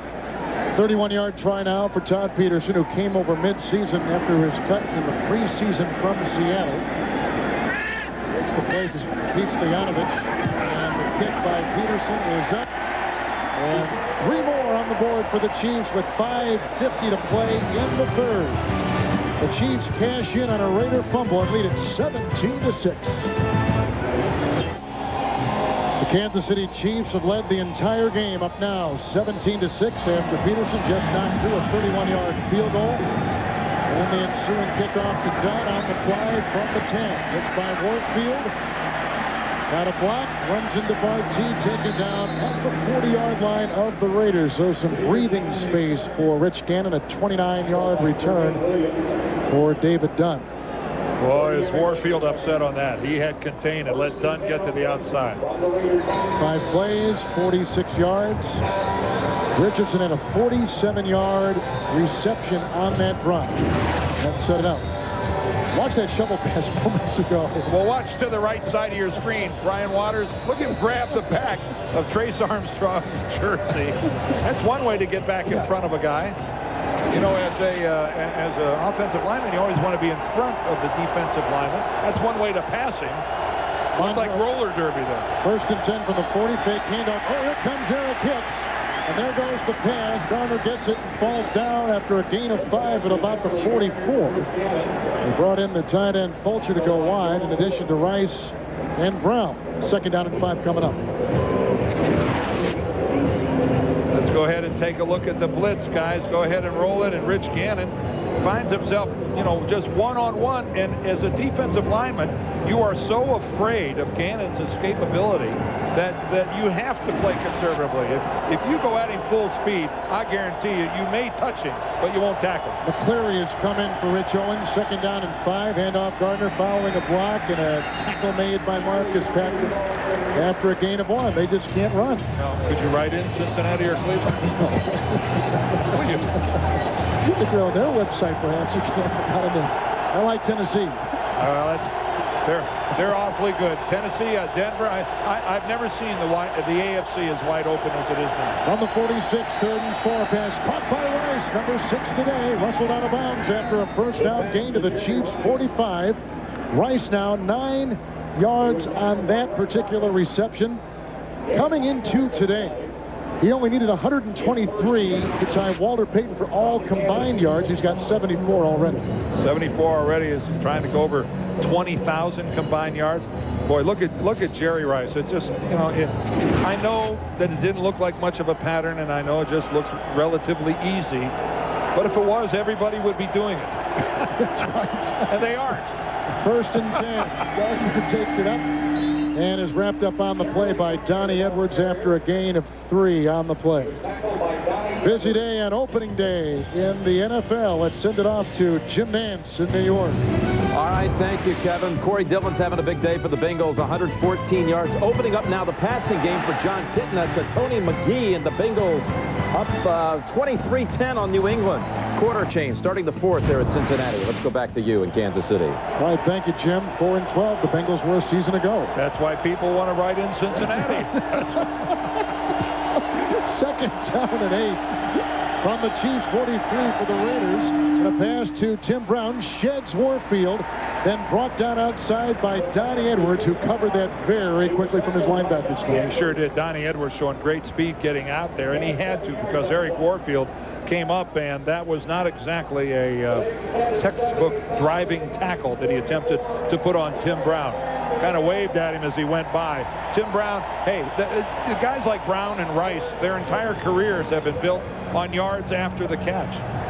These guys will catch a 2-yard pass and make it into a 10 or 12-yard play. That's why they're both going to go to the Hall of Fame. Gain of 6. They've thrown to him combined 17 times. 3rd and 2, and a handoff to Wheatley. He got tangled up on Barrett Robbins, who was blocking ahead, and a gain of 4 before he is brought down by Marcus Patton. Best of the bunch all time, of course, Jerry Rice up there. You see Tim Brown in the number 10 position. The only active player that's higher up the list than Tim Brown is Chris Carter of the Vikings. But there's 20 combined Pro Bowls between Rice and Tim Brown. 12 for Rice and 8 for Brown. That's exactly right. Wow. On this Raider team. Player down for the Chiefs. I think it's Ray Crockett. Ray Crockett, yeah, who came over from Denver this offseason and had success there, and a couple Super Bowl rings to take from the Mile High City to Kansas City. I don't want to play doctor, but when you see a trainer pulling back on the top of a foot like that, that's normally indicative of a cramp. There's William Barty, who is in a fight all the way through camp with Eric Warfield, so he's certainly qualified and capable. 7th play of the drive, 1st and 10, another pass. Wide open is Brown from the 20. Slices by Woods, grabbed by Warfield. It's too late. It's a Raider touchdown, and a touchdown pass by Rich Gannon of 33 yards. Well, I think the defender covering Tim Brown slips and falls. That's about the only way you can explain somebody being that wide open. And I think it might have been our friend Eric Warfield again, who's started off a bad series by losing contain on the kickoff coverage. Missed the tackle on this drive. This is things were going pretty well for Eric right up to this drive. And, of course, the Raiders now going to go for 2. Gannon will have Ritchie along with Wheatley in the backfield as they go for the 2-point conversion. And the throw with Patton coming at him and Hicks coming at him, and Gannon may try to run it in. Ooh, did he get the ball across the pylon? Yes, he did. It's a 2-point conversion. Boy, what a play by Rich Gannon. Boy, the defender was frozen whether to stay in coverage or come up and defend the run. And again, Gannon's mobility provides points. Here's the kickoff by Janikowski after the touchdown reception by Brown. 3rd touchback by Janikowski today. The Raiders to within 3 points. Well, let's go back and take a look at that touchdown. Here's Tim Brown. Here's Warfield. I said he slipped and fell. Watch this. He just fell. How about that move that Tim Brown puts on Eric Warfield, spins him in a 360 and sends him to the ground, and then it's just Tim Brown's open field ability. And again, here's the 2-point play by Rich Gannon. Now watch him here. When he breaks contain and gets outside, Greg Wesley's in no man's land. He finally decides to come up on Gannon, but again, Gannon eludes the tackle and gets the football across the pylon into the end zone. So with the Raiders back in business, let's see how Kansas City responds. Here comes Green, Grady Jackson right there, and a pass incomplete looking for Alexander. Crossing the middle. 3rd time they've thrown to Alexander today. No receptions. It looked like he was throwing to Marquez Pope. Marquez Pope was the closest guy to that ball, and if it had been just maybe a yard closer, that would have been an INT. 3 Raider turnovers today, and they only trail by 3 points. Not bad. Yeah. Well, that successful 2-point conversion was huge. Getting them within a field goal of tying it, and Well, what a confidence booster now for the Raiders, who really feel, I'm sure, to themselves that they should be in the lead. 2nd and 10 from the 20. Richardson block. Here comes Priest Holmes. Great play by Greg Beekert, who fended off the block. 5-yard gain nonetheless by Holmes. Well, that's why Greg's been anchoring the middle of the Raider defense for a long, long time. You know, this kid came out of Colorado, and he's not the fastest linebacker in the league. He's certainly not the biggest, but he's just steady. Steady, solid, great leadership skills. And, you know, he's been, you know, nursing hamstring problems and leg problems. But I'll tell you something, solid. That's the word that comes to mind when you describe Greg Beekert. From the 25, 3rd and 5. Never a Pro Bowler either. No, he's just solid. A pro. Here comes Beekert on the blitz. The pass outside Richardson, and the Raiders have stopped him with the hit by Torrey James. And William Thomas is saying Richardson was knocked out of bounds. He stayed on his feet. And where do they knock him out? We've got one official saying the 45, and then I think they've got him spotted. You know, I'm almost afraid to guess. We'll wait and see. Yes. Trent Green certainly didn't see what happened. No. No use asking him. He was flat on his back. Beekert dropped him like a shot. All right, let's watch this thing. There's Tony Richardson out of the slot, makes his break. Let's see, he rolled on William Thomas. Did his knee wasn't down. Did his knee touch the ground? That's the question. He wasn't down. No, down by contact. Oh, boy, here's another one. Here we go again. Ruling on the field as the ball is down at the 30. Results in a first down. They're saying that he was down by contact after this hit. He rolls on the body. He's not down.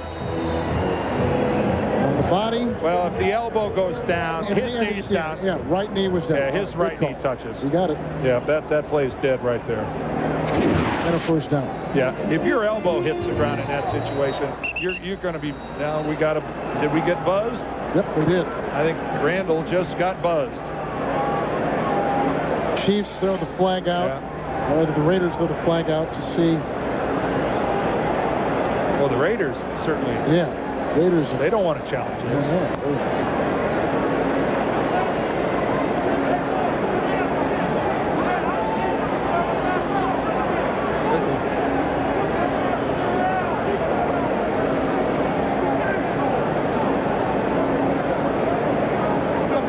They're going to do something. Well, we're waiting and seeing here. Oakland is challenging the spot at the end of the run. I think he may have been short of the first down. Well, he said they're challenging. I think that's the problem. Yeah, they're going to challenge the spot. I think he's short of the first down.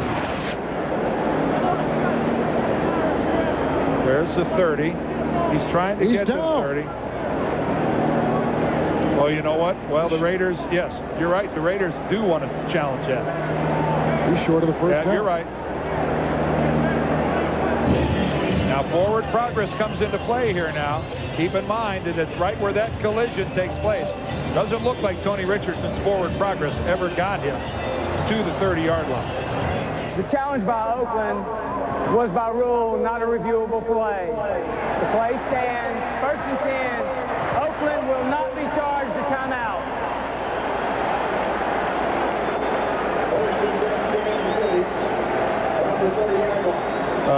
I'm looking at the NFL rule book. Exactly. Talking about playing rule proposals and whatnot, reviewable plays. One of them specifically says forward progress with respect to a first down. It's right there. I am looking in the NFL rule book, and I'm wanting to know how that's not reviewable, because that certainly was forward progress, and it had to do with whether or not it was a first down. They buzzed him again. I'm reading the book, folks. And you're right, I'm reading it with you. Little knowledge is a terrible thing. Dangerous. I think Randall's got to correct himself. So here comes Dick Vermeil saying, what's going on? But it is clearly defined in the rules of the NFL, which you've got in your hands and are reading verbatim. Well, I thought I might need it. I kept it pretty close. The play is being reviewed for the spot at the end of the run.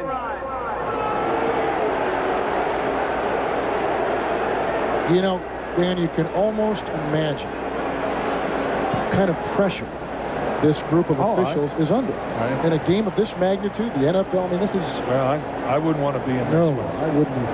And now Baines is looking at it. The referee is not looking at it. The retired NFL official is looking at it, not the guy that's in charge of this game. Kevin, what ultimately matters here is whether what they're doing is right or wrong. What they're doing right now is right. After further review, the play stands. The end of the run is the 30-yard line. It's 1st and 10. Timeout is charged to Oakland. Well, Oakland is 0-2, and so are we. His shadow didn't even get by the 30. Well, it's let alone him. Hey. But they called it what they called it.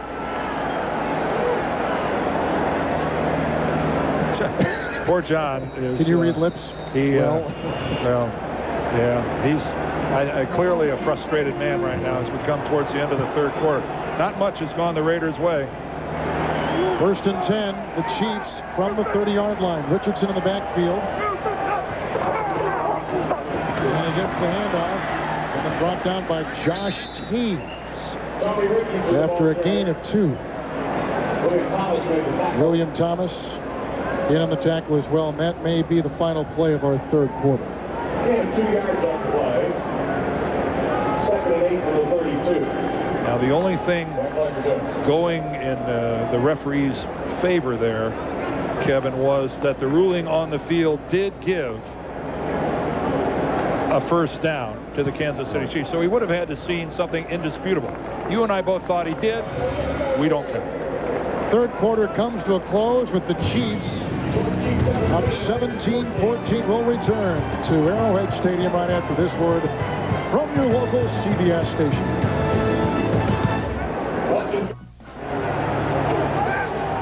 We begin the fourth quarter with the Chiefs 2nd down and 8 from their own 32 as Green goes back. Here comes Beaker, held off by Tate. The pass through the hands and incomplete to Derek Alexander.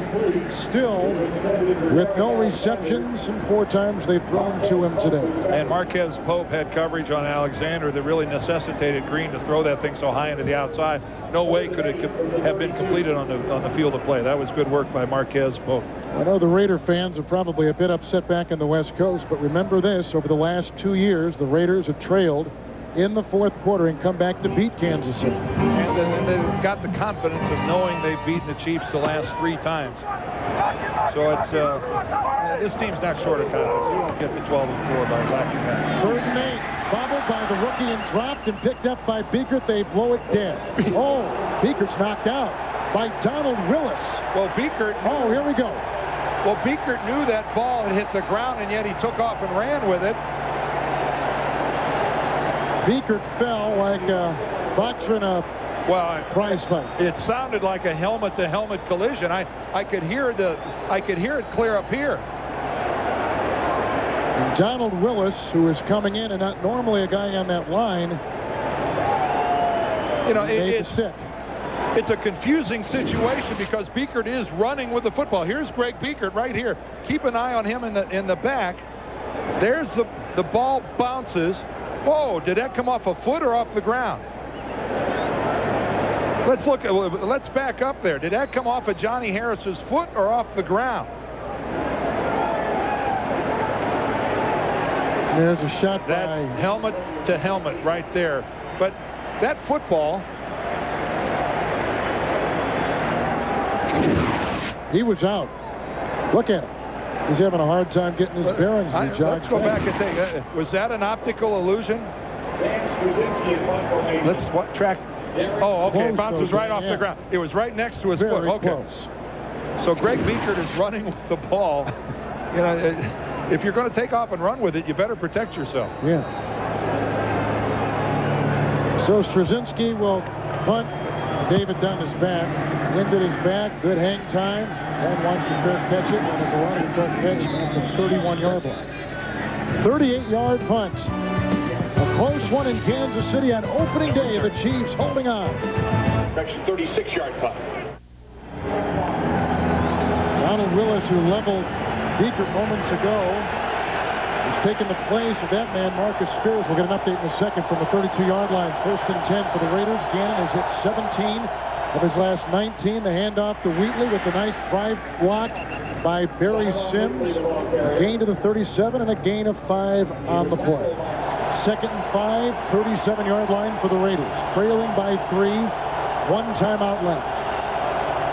Gannon, good block by Sims again. Now he gets away, does Hicks, and a pass incomplete.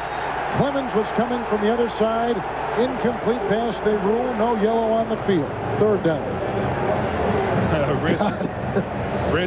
Rich is turning in a masterful performance.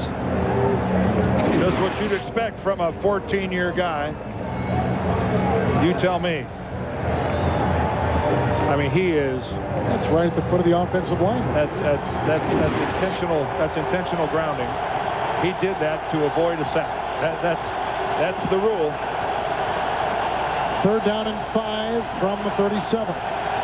Randy Jordan in the backfield offers a block. Gannon, the sidearm pass caught by Rice for a 1st down to the 45. Oh, that was slick. What a pass by Rich Gannon. The blitz was on.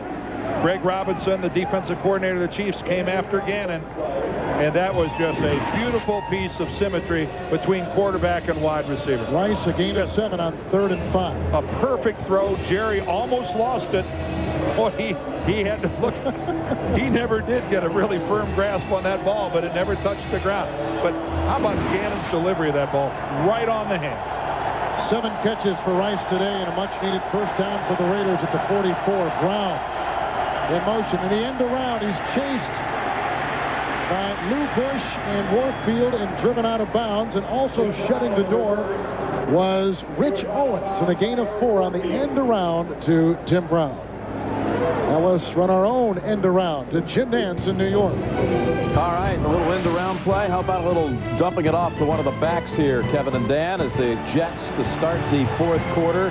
Testaverde to Richie Anderson to cut it to 14, and they are driving again inside of the Colts 40 with 9:40 to play. Let's go back to you in Kansas City. One thing about handing it off to Jim Nance, he never fumbles the ball.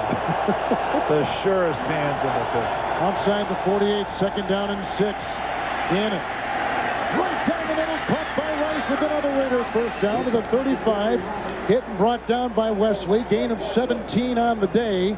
He needed 123 to tie Walter Payton. He's got 88 yards right now. Chief secondary is going, who dat? Who dat guy? Jerry Rice getting to stretch it downfield a little bit, trying to get away from just that 3 or 4 yard crossing pattern. This time he gets to move the chains. Gannon with the good protection. Again, Tim Brown, not the featured receiver. You know, a lot of people thought that maybe it was going to be Rice. There would be more of the decoy role, but with 8 receptions, it's kind of the reverse today. Both Rice and Brown are out right now. Handoff to Wheatley. Goes by Rich Owens and runs down close to a 1st down at the 27-yard line, a gain of 9. This is the Raider offense we saw a year ago. And then that's power football with Tyrone Wheatley. You saw him break a couple tackles at the line of scrimmage. If you're down on the sidelines and you look at the legs on Wheatley at 6 feet 235, you realize that it's going to be nothing short of a sure tackle to get him down. And he had a hard time sticking with the Dolphins, and before that, the New York Giants. No, he has reinvented himself in Oakland. And there are a lot of people, a lot of personnel guys in this league that thought he'd never rush for 1,000 yards. Near the 26, 2nd down and 1. Rice back in, so is Brown. Handoff to Wheatley, breaks 1 tackle of McCleary, and then pulled down by a host of Chiefs. Dwayne Clemens is there, Lou Bush, and close to a Raider 1st down. We'll have to see. Clock continues to tick. Raiders have 1 timeout. The Chiefs have 2. Yeah, Wheatley was driven backwards, and the forward progress gave Oakland the 1st down. He moves the change. They look much more smooth now than they did in the 1st half. Well, there's a lot of confidence, although right now they're not quite sure of their personnel package. Garner checks out. Rice is in with Brown. John Ritchie's in the game as well. And Randy Jordan is back there with him. 1st down and 10, 8th play of the drive. Began back at the 32, and they blow that dead. Yeah, well, Gannon tries to beat the play clock to call a timeout. We saw in the 1st half where he didn't get it, but they gave it to him anyway. And they're going to give him the timeout. They're going to give him the timeout here as well. Both teams with 1 timeout remaining. What else is going to go on in this game? Well, the Oakland Raiders are out of timeouts. First down and 10. Gannon just called one from the 26-yard line. Brown is in motion. Blocked by Wheatley in a pass over the head of the grasping tight end, Roland Williams. And a flag because he was complaining. Unless it's a late call on the Chiefs. Williams looked to be complaining. Well, he definitely was complaining, and there was contact in the secondary. But a late flag, certainly. Well, that was late, yes. And it's against Kansas City. Now, the key here is holding rather than interference. Right. So this will just be 5 yards from the line of scrimmage, although it will be an automatic first down. One update, Tim Brown with the catch earlier. In fact, his touchdown reception, his 6th of the day, moving into 5th place all-time receiving in the NFL. Holding on the defense. 5 yards from the previous spot. Automatic first down. Okay, let's take a look. That's Eric Warfield right there with his hand on the back. Rice. But then again, he's got his hand on the back of Rice, but it actually, you know, Jerome Woods was in there. He was the one that was actually having contact with Roland Williams. We're not sure which one was called. First and 10, 21-yard line. Wheatley again, grabbed by Hicks from behind, gain of 3 to the 18-yard line, setting up second down and 7. We had talked earlier, remember when Rich Gannon got the timeout? We saw it in the first half where he didn't get it in time. Watch how close this is. Ubity comes up. He comes up with just as it's changing over to the double zeros. That one, you go ahead and give him the timeout. That was so close. But boy, he's shaving that mighty thin. And was that their last timeout? It was. They have none left. They challenged and they lost 1. Second down, 7. Ninth play of the drive. 18-yard line of the Chiefs. Gannon. Good block from Kennedy. Gannon again trying to get away, and he does get away from Ransom and fires down the sideline, incomplete for Tim Brown, who is covered by Ray Crockett. Gannon did everything. He had 9 lives on that play. Well, he might have had 9 seconds as well. This is a long time if you're in the secondary of the Kansas City Chiefs to have to cover. Gannon's going to end up all the way over here on the sidelines. All right, first he makes his read from the pocket. Nothing. He gets away. A fake there. And still, everybody in the Kansas City secondary is smothering their people. That doesn't get any better than that if you're wearing a red shirt and playing in the backfield. Upcoming 10th play of the drive. Third down and 7. Raiders at the Chiefs 18. Gannon, a block by Sims to the end zone for Rice. Oh, my Lord. Turn around, incomplete. Completely wide open. He didn't turn around, or turn the wrong way. Completely wide open. Watch this. Confusion in the secondary of the Chiefs. Jerry Rice left all alone. Now, he did turn around. I wonder if he lost it in the sun. I wonder if the sun's a factor there. Look at well, you get Jerry Rice alone in the end zone and it's not a touchdown? Janikowski for the tie from 36 yards away, and it is good. And the Raiders have come back to tie. They've come back the last 2 years at Arrowhead to win. 9:35 to play. The Oakland Raiders have scored 11 unanswered points. Janikowski 3 field goals, and here is Jason Dunn of the Kansas City Chiefs, tackled by David Dunn of the Oakland Raiders. And both are done at the 35. And it looked like Hoyt Wilhelm kicked off. What a knuckleball they threw down there. Let's go back and again look at the drop pass by Jerry Rice. Look at the shadows, and I think he has to turn quickly, and right there he is looking directly into the sun. He is looking directly into the sun, and you can tell by the way the thing bounces off his fingers. He never even gets the palms of his hand onto the football. Jerry Rice, I think, makes that catch 99.9 times out of 100 without the sun being a factor. First and 10, 35. Oh, Green slips, regains his footing. Oh, he's whacked on the play by Reagan Upshaw. Gets the pass away. A flag is down. Gonzalez the catch. And the tackle is made by William Thomas. 15-yard gain, but a flag is down, and Green is woozing. Well, from up here, it looked like Upshaw hits him with his helmet. I will take a closer look at it, but that's old Randall is right on it, throwing a flag on that. You don't get a free shot at the quarterback like that.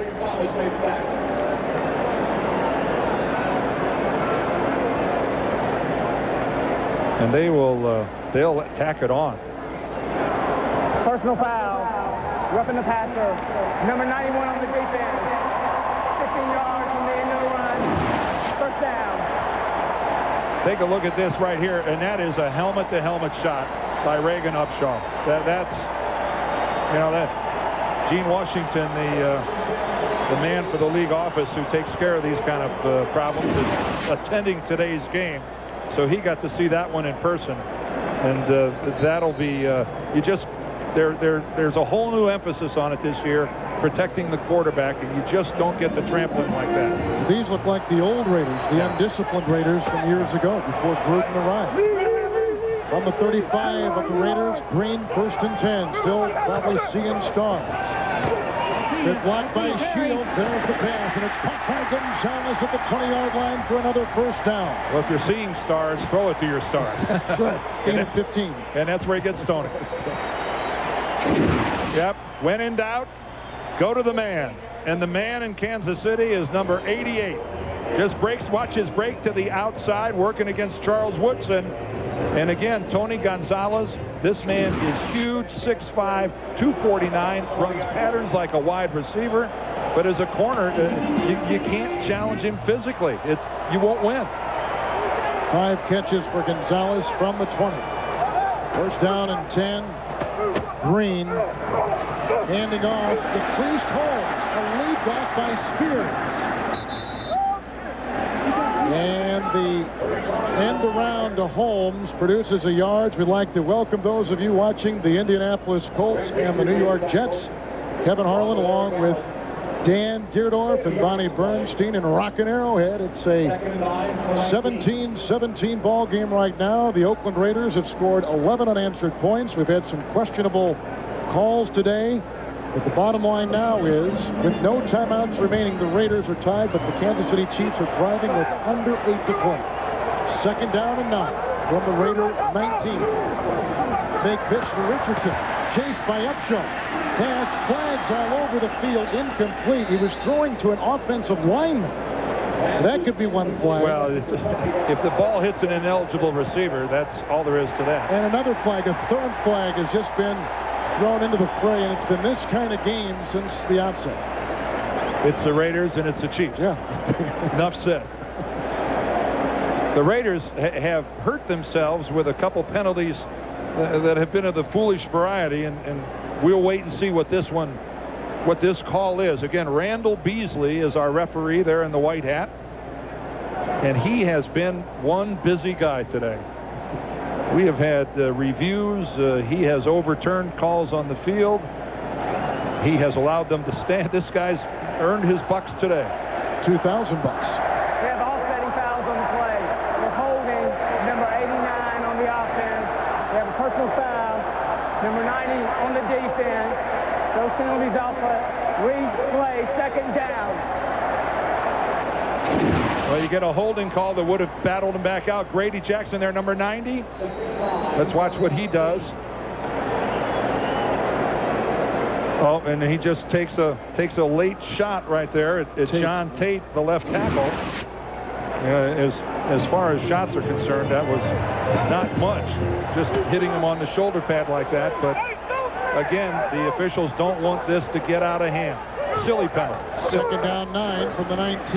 Green chased by Trace Armstrong. Chased by Tony Bryant. Wisely throws it away with the receiver in the vicinity, tight end Jason Dunn. The Chiefs today began the game early, intercepting quarterback Rich Gannon, returning it all the way for a touchdown. They have led until now when they are tied. Well, this is a case where Trent Green is well out of the pocket, so he's able to get rid of this football as long as he gets it. But as long as he gets it anywhere back near the line of scrimmage, he's allowed to do that. He was well outside that tight end to tight end pocket. Greg Beaker can argue all he wants. But Trent Green, he didn't need a receiver anywhere near that ball as long as he got it back close to the line of scrimmage. 3rd down and 9 from the 19-yard line. Green, good block by Victor Riley to the end zone, through the hands of Tony Gonzalez, and some great safety work turned in by Anthony Dorsett. Now, when you work the middle of the field like a tight end and you caught 93 passes a year ago, you are a target. And Tony Gonzalez knows when he goes up for this ball, he's going to get stroked. That's exactly what happens right there with Dorsett coming over. The ball was thrown a little high by Trent Green. If he could have brought that down a little bit and given Tony the chance to protect the ball a little bit with his body, that might have been a touchdown. Raider defense will hold Kansas City out of the end zone, but here's a 37-yard try by Peterson. This is for the lead, and he misses.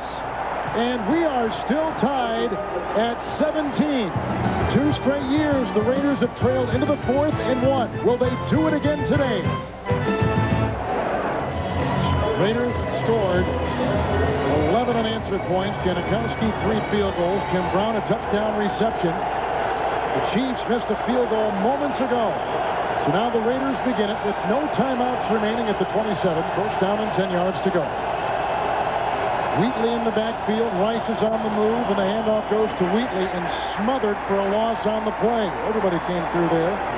Hicks and Dwayne Clemens into 2nd down. Well, again, here's Todd Peterson and his chance to give the Kansas City Chiefs the lead, and he just hooks it about 3 feet wide in the left upright. And the 2nd oldest coach in the league, even though he has seen this before, I think the reaction is still the same. Oh, no. 2nd down, 12 from the 25. Again, quick throw looking for Rice, incomplete, covered by Barty at about the 32. 3rd down. Well, one thing about Dick Vermeil, he is 64 years old. If you know the man at all, he's the youngest 64 you'll ever, and he's the 2nd oldest coach in the league to Jim Mora, who's 66, I believe. And if he's not the youngest 66-year-old I've ever met in my life, there must be something about coaching. I thought it made you old. With Mora and Vermeil, it's keeping them young. 3rd down, 12. Chiefs at the Raiders at their 25. Gannon to the fullback. Ritchie has to get to the 36. He's shy because of the hit by Marcus Patton and Warfield. It's a gain of 10 on 3rd and 12, and the Raiders have to punt. And a storyline of this game has to be the game plan by Greg Robinson, the defensive coordinator of the Kansas City Chiefs. Leclerc gets off a rocket, driving Dante Hall back into the end zone and out of the end zone. Why in the world would he try to field? I have no idea. In other words, he thought it was practice. 65-yard punt. Well, here's where cooler heads at the quarterback position will prevail, and we'll check out Trent Green. Chiefs have 2 timeouts, and on 1st and 10, the pass goes outside to Trent to Priest Holmes, who is knocked down by Tony Bryant. Gain of 1 on the play, bringing up 2nd down and 9. 2nd 9 to 21. That'll spot the ball at the 21-yard line.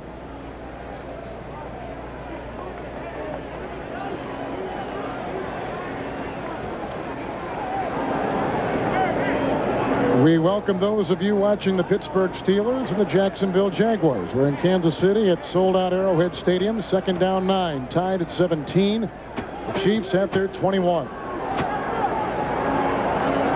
clock it. The 2nd is Green, steps away and fires down the middle, and it's almost picked off by Anthony Dorsett on a pass that was high and virtually uncatchable to Derek Alexander, who has not caught a pass all day. Yeah, but this isn't, you can't lay this off on Derek Alexander. He is so wide open.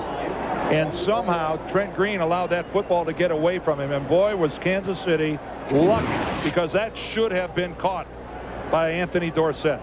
He got both hands on that football, and Trent Green just badly overthrew Derek Alexander. That would have been a 1st down. That would have moved the chains, and that would have made it really tough on the Raiders getting a possession. Third down 9 from the 21 for the Chiefs. First time we've seen the shotgun today from Trent Green. Moves up nicely in the pocket. Whacked by Trace Armstrong. Pass is incomplete. Looking on the side for Gonzalez and the rookie Minnis. Both were in the vicinity. But Trace Armstrong, the ex-Dolphin, came and drilled Green. Well, when you take this much time, I mean, Trent Green is surveying the field for, geez, it looks like 6 or 7 seconds, and there's no way you're not going to get hit. But I think even more importantly than the contact, he threw into traffic again. Dan Straczynski will punt to David Dunn, who is back inside his own 35-yard line. Wind will be at the back of Straczynski. The rush. Dunn will catch the ball at the 40-yard line for the Raiders. A 39-yard punt by Straczynski. You know, the really bad part about that drive is that of the 3 plays, 2 of them were incomplete passes. And you're stopping the clock against a team that doesn't have any timeouts. They really helped the Raiders out. So here come the Raiders with Rich Gannon, who at one time had completed 17 of 19 to get his team back in it. As you can see, we've had some very close games in 4 of the last 5. Raiders have won here 2 consecutive seasons, trailing going into the 4th quarter. Now they're tied with no timeouts remaining at their own 40, first down and 10. Rice is on the move. And Gannon right to work. Donnie Edwards is on the blitz. That ball is knocked away, and a flag is thrown as the coverage by Woods was there, and they're looking for the tight end, Roland Williams. Are they going to call face guarding against Jerome Woods? He had his back to the play and his arms in the air. Oh, no, they're going to call holding.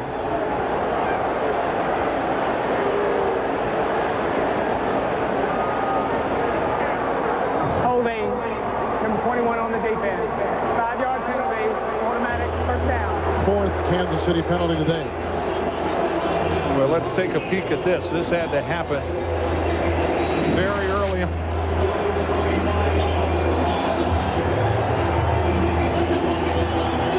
See, there's separation at that point. Whatever holding the officials saw had to be well prior to that. 1st and 10, 45. Charlie Gardner, a lead block by Williams. That springs Gardner as he takes it around the corner. And out of bounds near the Chiefs' 41-yard line, a gain of 14 yards. Well, so 2 of the newest Raiders with the big play. Yep, that's the explosiveness of Charlie Garner. Again, that's his ability to get around the corner. That's something Tyrone Wheatley can't do. And Charlie, again, you know, he is such an all-purpose back. We've talked about his receiving skills, his toughness in running between the tackles, but it's that speed off the edge that really gives them, I think, such an added burst. No timeouts, under 5 minutes, tied at 17. Raiders at the Chiefs, 41, 1st and 10. Gannon down the sideline to Brown, jousting with Warfield, first down to the Chiefs' 19-yard line, a gain of 23 yards. Well, it's been Jerry Rice most of the game, and now look at, that's a pick. You know, you can call that organized confusion when they run that little cross, run the DBs into one another, but Jerry Rice picks off both defenders, and that opens things up for this guy, Timmy Brown. Again, that was, you know, they got away with one. A lot of contact there. Brown had a touchdown reception earlier in the game, 7 catches today inside the 19, 1st and 10 for the Raiders. And it's Wheatley digging his way for 3 to the 15-yard line before he is brought down by Ransom. No timeouts for the Raiders. Downstairs we go to Bonnie Bernstein. Kevin, score tied with under 4 left, and we barely talked about this rivalry, and being that Rich Gannon's the only player on the field today who's played on both teams, his perspective is interesting. He said, I thought it was much more passionate when I was in Kansas City because Marty Schottenheimer was the coach. He hated the Raiders, and he made sure the players did too. But in Oakland, they just say to keep the emotion to a minimum. 2nd down and 7 from the 15. Gannon to the fullback, Ritchie, diving in, and he's got a Raider touchdown. And the Raiders have their first lead today.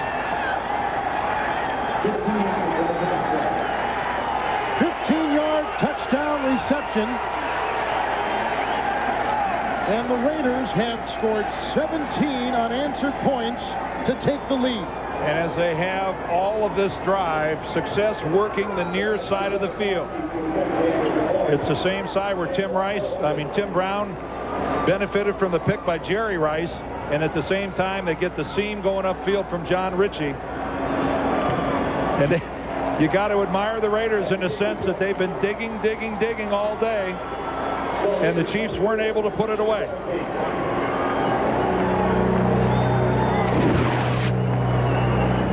Coming right out at it, not really much of a play fake whatsoever, but somehow the Chiefs lose track of John Ritchie. I don't know if they were mesmerized by Jerry Rice and Tim Brown, but Ritchie, a very accomplished pass-catching fullback, left completely unattended by Kansas City's defense. John Gruden loves what his fullback just did, and that is just the second receiving touchdown in the career of John Ritchie, as Rich Gannon has thrown 2 touchdown passes, one to Ritchie moments ago for 15 yards, and he's hit 9 different Raider receivers today. Yeah, and well, then isn't that really just a microcosm of Rich Gannon's career? Yeah. Spreads the football, improvises, moves out of the pocket in either direction, will take off and run it himself. But it is all about involving everybody in the game plan. And that time, the Chiefs just completely disregarded John Ritchie and paid for it. So Gannon 2 touchdown passes, 3 Janikowski field goals, and the Raiders lead it for the first time, 24-17. Well, that one barely even landed in the back of the end zone. Janikowski put it to that one. 4 touchbacks today.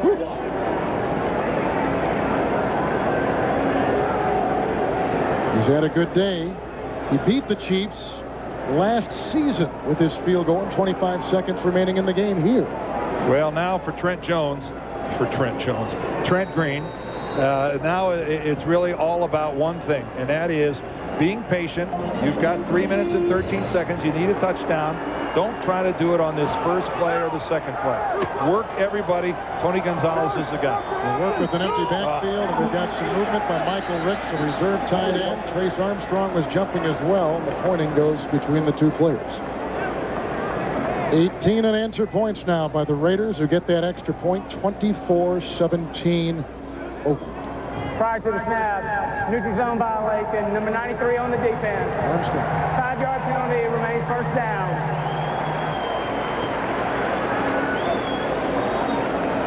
First and 5. Trace Armstrong in because he is the pass rushing specialist, and the Raiders figuring the Chiefs are going to have to go to the air. First and 5 from the 25. Pete Sampras in the men's finals from Flushing Meadows coming up next. Empty backfield and outside to Richardson, the fullback. Chased by Eric Allen, shoved out of bounds by William Thomas. Stopping the clock at 3:08. Spotting him at the 35. A gain of 10 on the play. And that's good work by Trent Green. You've got 2 timeouts left. You can stop the clock when you have to stop the clock. You don't think at all about, do I need to get the sidelines? Do I need the middle? You can run your offensive system. You've got plenty of time to get down the field. Trent normally is a guy that makes good decisions. He doesn't force the football, and that's what he can't do here. Let it come to you, Trent. Don't try to make it happen. From the 35, first and 10 for Green and the Chiefs. Quick drop. Oh, look out! Tony Bryant devours Green for the Raiders' first sack today, back at the 31. Well, Trent Green pump fakes downfield. He sees something, and then he pulls it up. I don't know if that was an attempt to get the defense to bite. Maybe he was doing an up and go. But Tony Bryant beat his man. Boy, Green almost gets away from that. He did.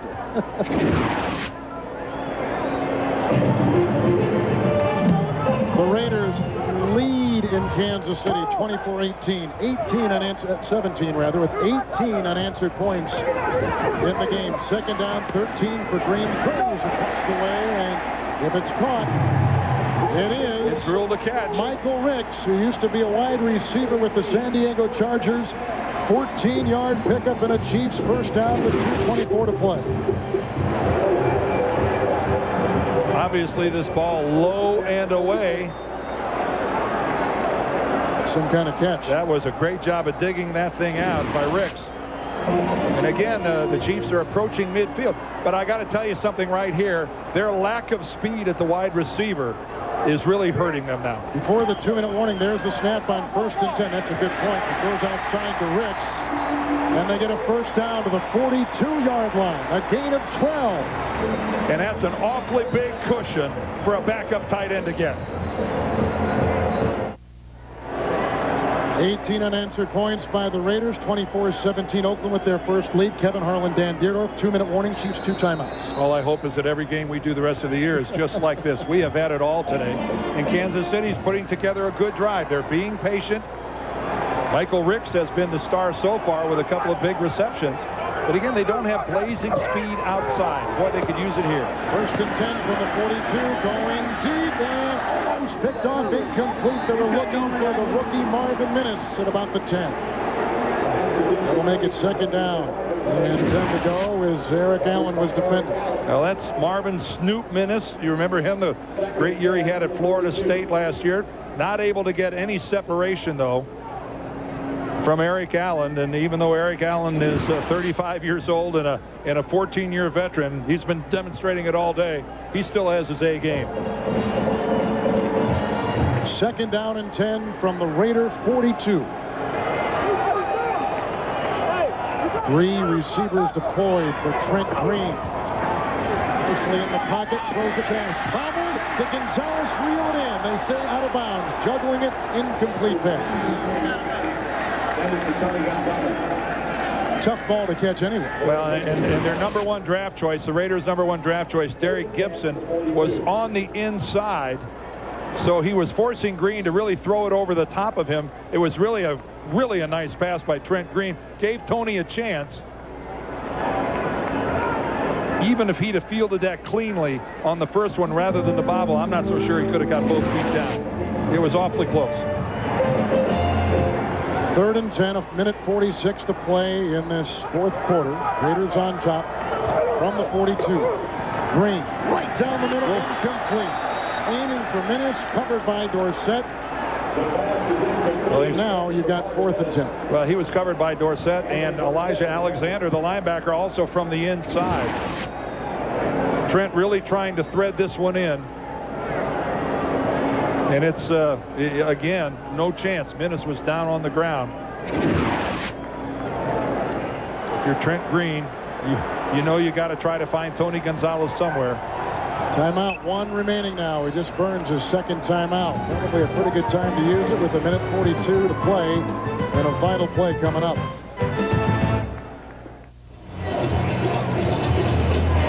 Kansas City has 1 timeout remaining. The Raiders have beaten the Chiefs 3 consecutive times, including twice here in Arrowhead Stadium, leading 24-17. And again, it was a Chiefs game all day. The Raiders just recently took the lead. But look at that. That's how close this series is between these two. 4th and 10 from the Raider 42. He gets away from Taves. He's on his horse. Needs to get to the 32, and he gets the first down. What a play by Trent Green. Oh, and then he's got a collision on the sideline. It's a gain of 12 on 4th and 10. On a play where he could have been sacked in the backfield. He barely got out of there. The snap was kind of low. He had to go down and dig it out. But right there, he barely gets away from Josh Taves. And Trent Green, keep in mind, this is a guy who had major knee surgery 2 years ago. Still has enough get up and go to get the first down. And 4 surgeries on that same left knee. Taves had him. And then look at the collision out of bounds as he goes on through. Whoop. I tell you, if you're on the sidelines, you got to keep your head on a swivel. You got it. Well, Kansas City still has 1 timeout left. Chiefs are back in business. 9th play of the drive. It began back at their 20. 1:32 to play. Timeout left, and at the Raider 30, they've got it 1st and 10. And now they've burned their final timeout. Priest Holmes was late to get out on the field of the Hunt. That's unforgivable. That one timeout remaining is such an asset, and to waste it when you're down by 7 points, trying to get back, that is just moronic. So we've seen Rich Gannon picked off in the early moments of this game. Old Warfield for the Chiefs returned it 51 yards. A succession of field goals, a touchdown run by Tony Richardson. Tim Brown caught a touchdown pass. But with the Raiders down, they've scored 18 unanswered points. Janikowski with 3 field goals, Brown a touchdown reception, and the all-important touchdown reception by fullback John Ritchie. But if you looked at the statistics at halftime, it was all Oakland. They have been moved. They have not been the beneficiary, I'm sure, of what they think has been any favorable rulings by the officials. They think they've been jobbed. 1st and 10, no timeouts remaining for the Raider 30. Here comes the rush as Green throws wildly down the sideline, incomplete, looking for the double-teamed Derek Alexander. Talk about throwing off your heels. Wow. This looks like a jailbreak coming after Trent Green. Right up the middle. Take a look at this. They're not sparing anybody, and he has no chance. He doesn't have any look at where this ball is going, and he's lucky it was an incompletion. They don't have even Trace Armstrong in a three-point stance. He's like playing a linebacker and flying in. They took over at their 20, the Chiefs did, with 3:19 remaining. No timeouts. 2nd down 10. 1:27 to play in the game. Just don't abandon the middle of the field. It's still your friend. You got enough time. Down the sideline, Green. Oh, it's caught! Touchdown! That's Snoop. That's the rookie from Florida State. And the Chiefs are 1 point away from tying the game. Incredible!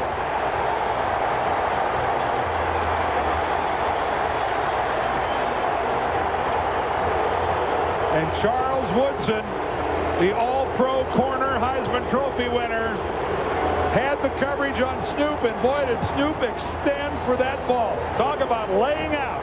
His first career catch is his first career touchdown. Now the all-important extra point by Todd Peterson, the snap by Kendall Gammon, the hold by Straczynski, and the Chiefs have come back from 7 down to tie the Oakland Raiders at 24 with 1:21 to play in regulation. Well, it's Michigan against Florida State right here. Man coverage all the way. And Snoop, right there, there's some contact, and Charles Woodson loses his footing. They were both moving. They were both looking back at the ball, and yet it was Woodson who somehow his legs go out from under him. Minnis kept driving for the end zone, and he makes the catch. And talk about drama. Wow.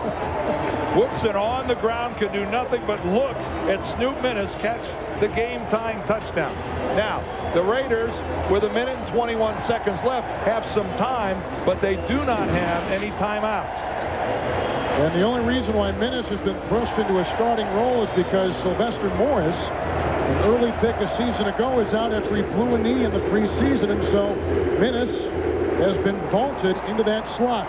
Yeah, Morris is on their PUP list. They're physically unable to perform. He's out a minimum of 6 weeks, and it's really a question as to whether he'll really be a factor anytime this season. And Dan, don't forget, during that crucial Kansas City drive on 4th and 10, the 12-yard run by Trent Green. David Dunn awaits the kickoff from Peterson. And on the fly from the 12. He gets a block from Crockett. He's chased by Belzer, and the kicker, Peterson, knocks him at the 50-yard line. 39-yard return for David Dunn. 3 of the last 4 Kansas City Oakland games have come down to last-minute field goals. January 2000, Joe Nedney from 33 yards away in overtime knocked the Chiefs out of the playoffs. A happy John Gruden. Then last season, score tied at 20. Janikowski, with under 30 seconds remaining, hits a 43-yard field goal to give the Raiders a 3-point win. Oh, and we're back there again. What a kickoff return by Dunn, though, to get them beyond midfield. That's bigger than huge. 49 of Kansas City, 1st and 10 Cannon. Shovel pass, and it's caught by Garner, who rolls ahead for a gain of 2. Tackled by Donnie Edwards. No timeouts remaining. Spotted at the 47. Rich Gannon's got to run this baby from the line of scrimmage. And again, keep in mind, he's fighting the most hostile crowd in the National Football League. Second down 8 from the 47. A block by Sims. Time for Gannon. Down the side. Caught. Tim Brown inside the Chiefs' 15-yard line. He beats Barty and Woods. A gain of 33 yards. And look at Dick Vermeil. This is just, as a quarterback, you see you've got one-on-one. You know your guy's going to the Hall of Fame. You give him a chance to win. You give your playmakers a chance to make a play. The corner there, William Barty, never turned around, never saw the football, completely unaware that Tim Brown was about to put the Raiders in field goal position. Brown today 8 catches plus a touchdown. It's 1st and 10. They send Charlie Gardner, and he's down to about the 13-12-yard line. Second down and 9. Where's the football? I don't know. But he put it down in a hurry. In a real hurry. In a real hurry. Good definition, Kevin. Yes, he put it down in a hurry. So here comes Sebastian Janikowski. He won the game for the Raiders a season ago, and Danny's kicked 3 field goals today. And they're kicking on 3rd down, giving themselves the added bonus. If something goes wrong here, they'll get another whack at it on 4th down. 31-yard try. The snap from Adam True, the hold by Shane Leckler, and the kick by Janikowski for the lead. Oh! Good, they say good. Oh, was that close. And the Raiders have taken the lead with 15 seconds to play. The second time they have come from behind this afternoon. And that kickoff return by David Dunn. And look at this ball as it goes over the upright. Well, the officials are right underneath it. They're looking straight up, and they make the determination that it was inside the upright as it went beyond the crossbar. But woo, baby, that'll give you pause. And don't forget the 39-yard kickoff return by David Dunn, which had them starting at the Chiefs' 49. It was, they're going to look back at that. Frank Gans Jr., the special teams coach, and he's going to sit those 10 guys and his kicker down and say, how the heck could we have done that to ourselves by making it that easy? And how about Tim Brown's 33-yard reception as well? Surprise? Yeah, no.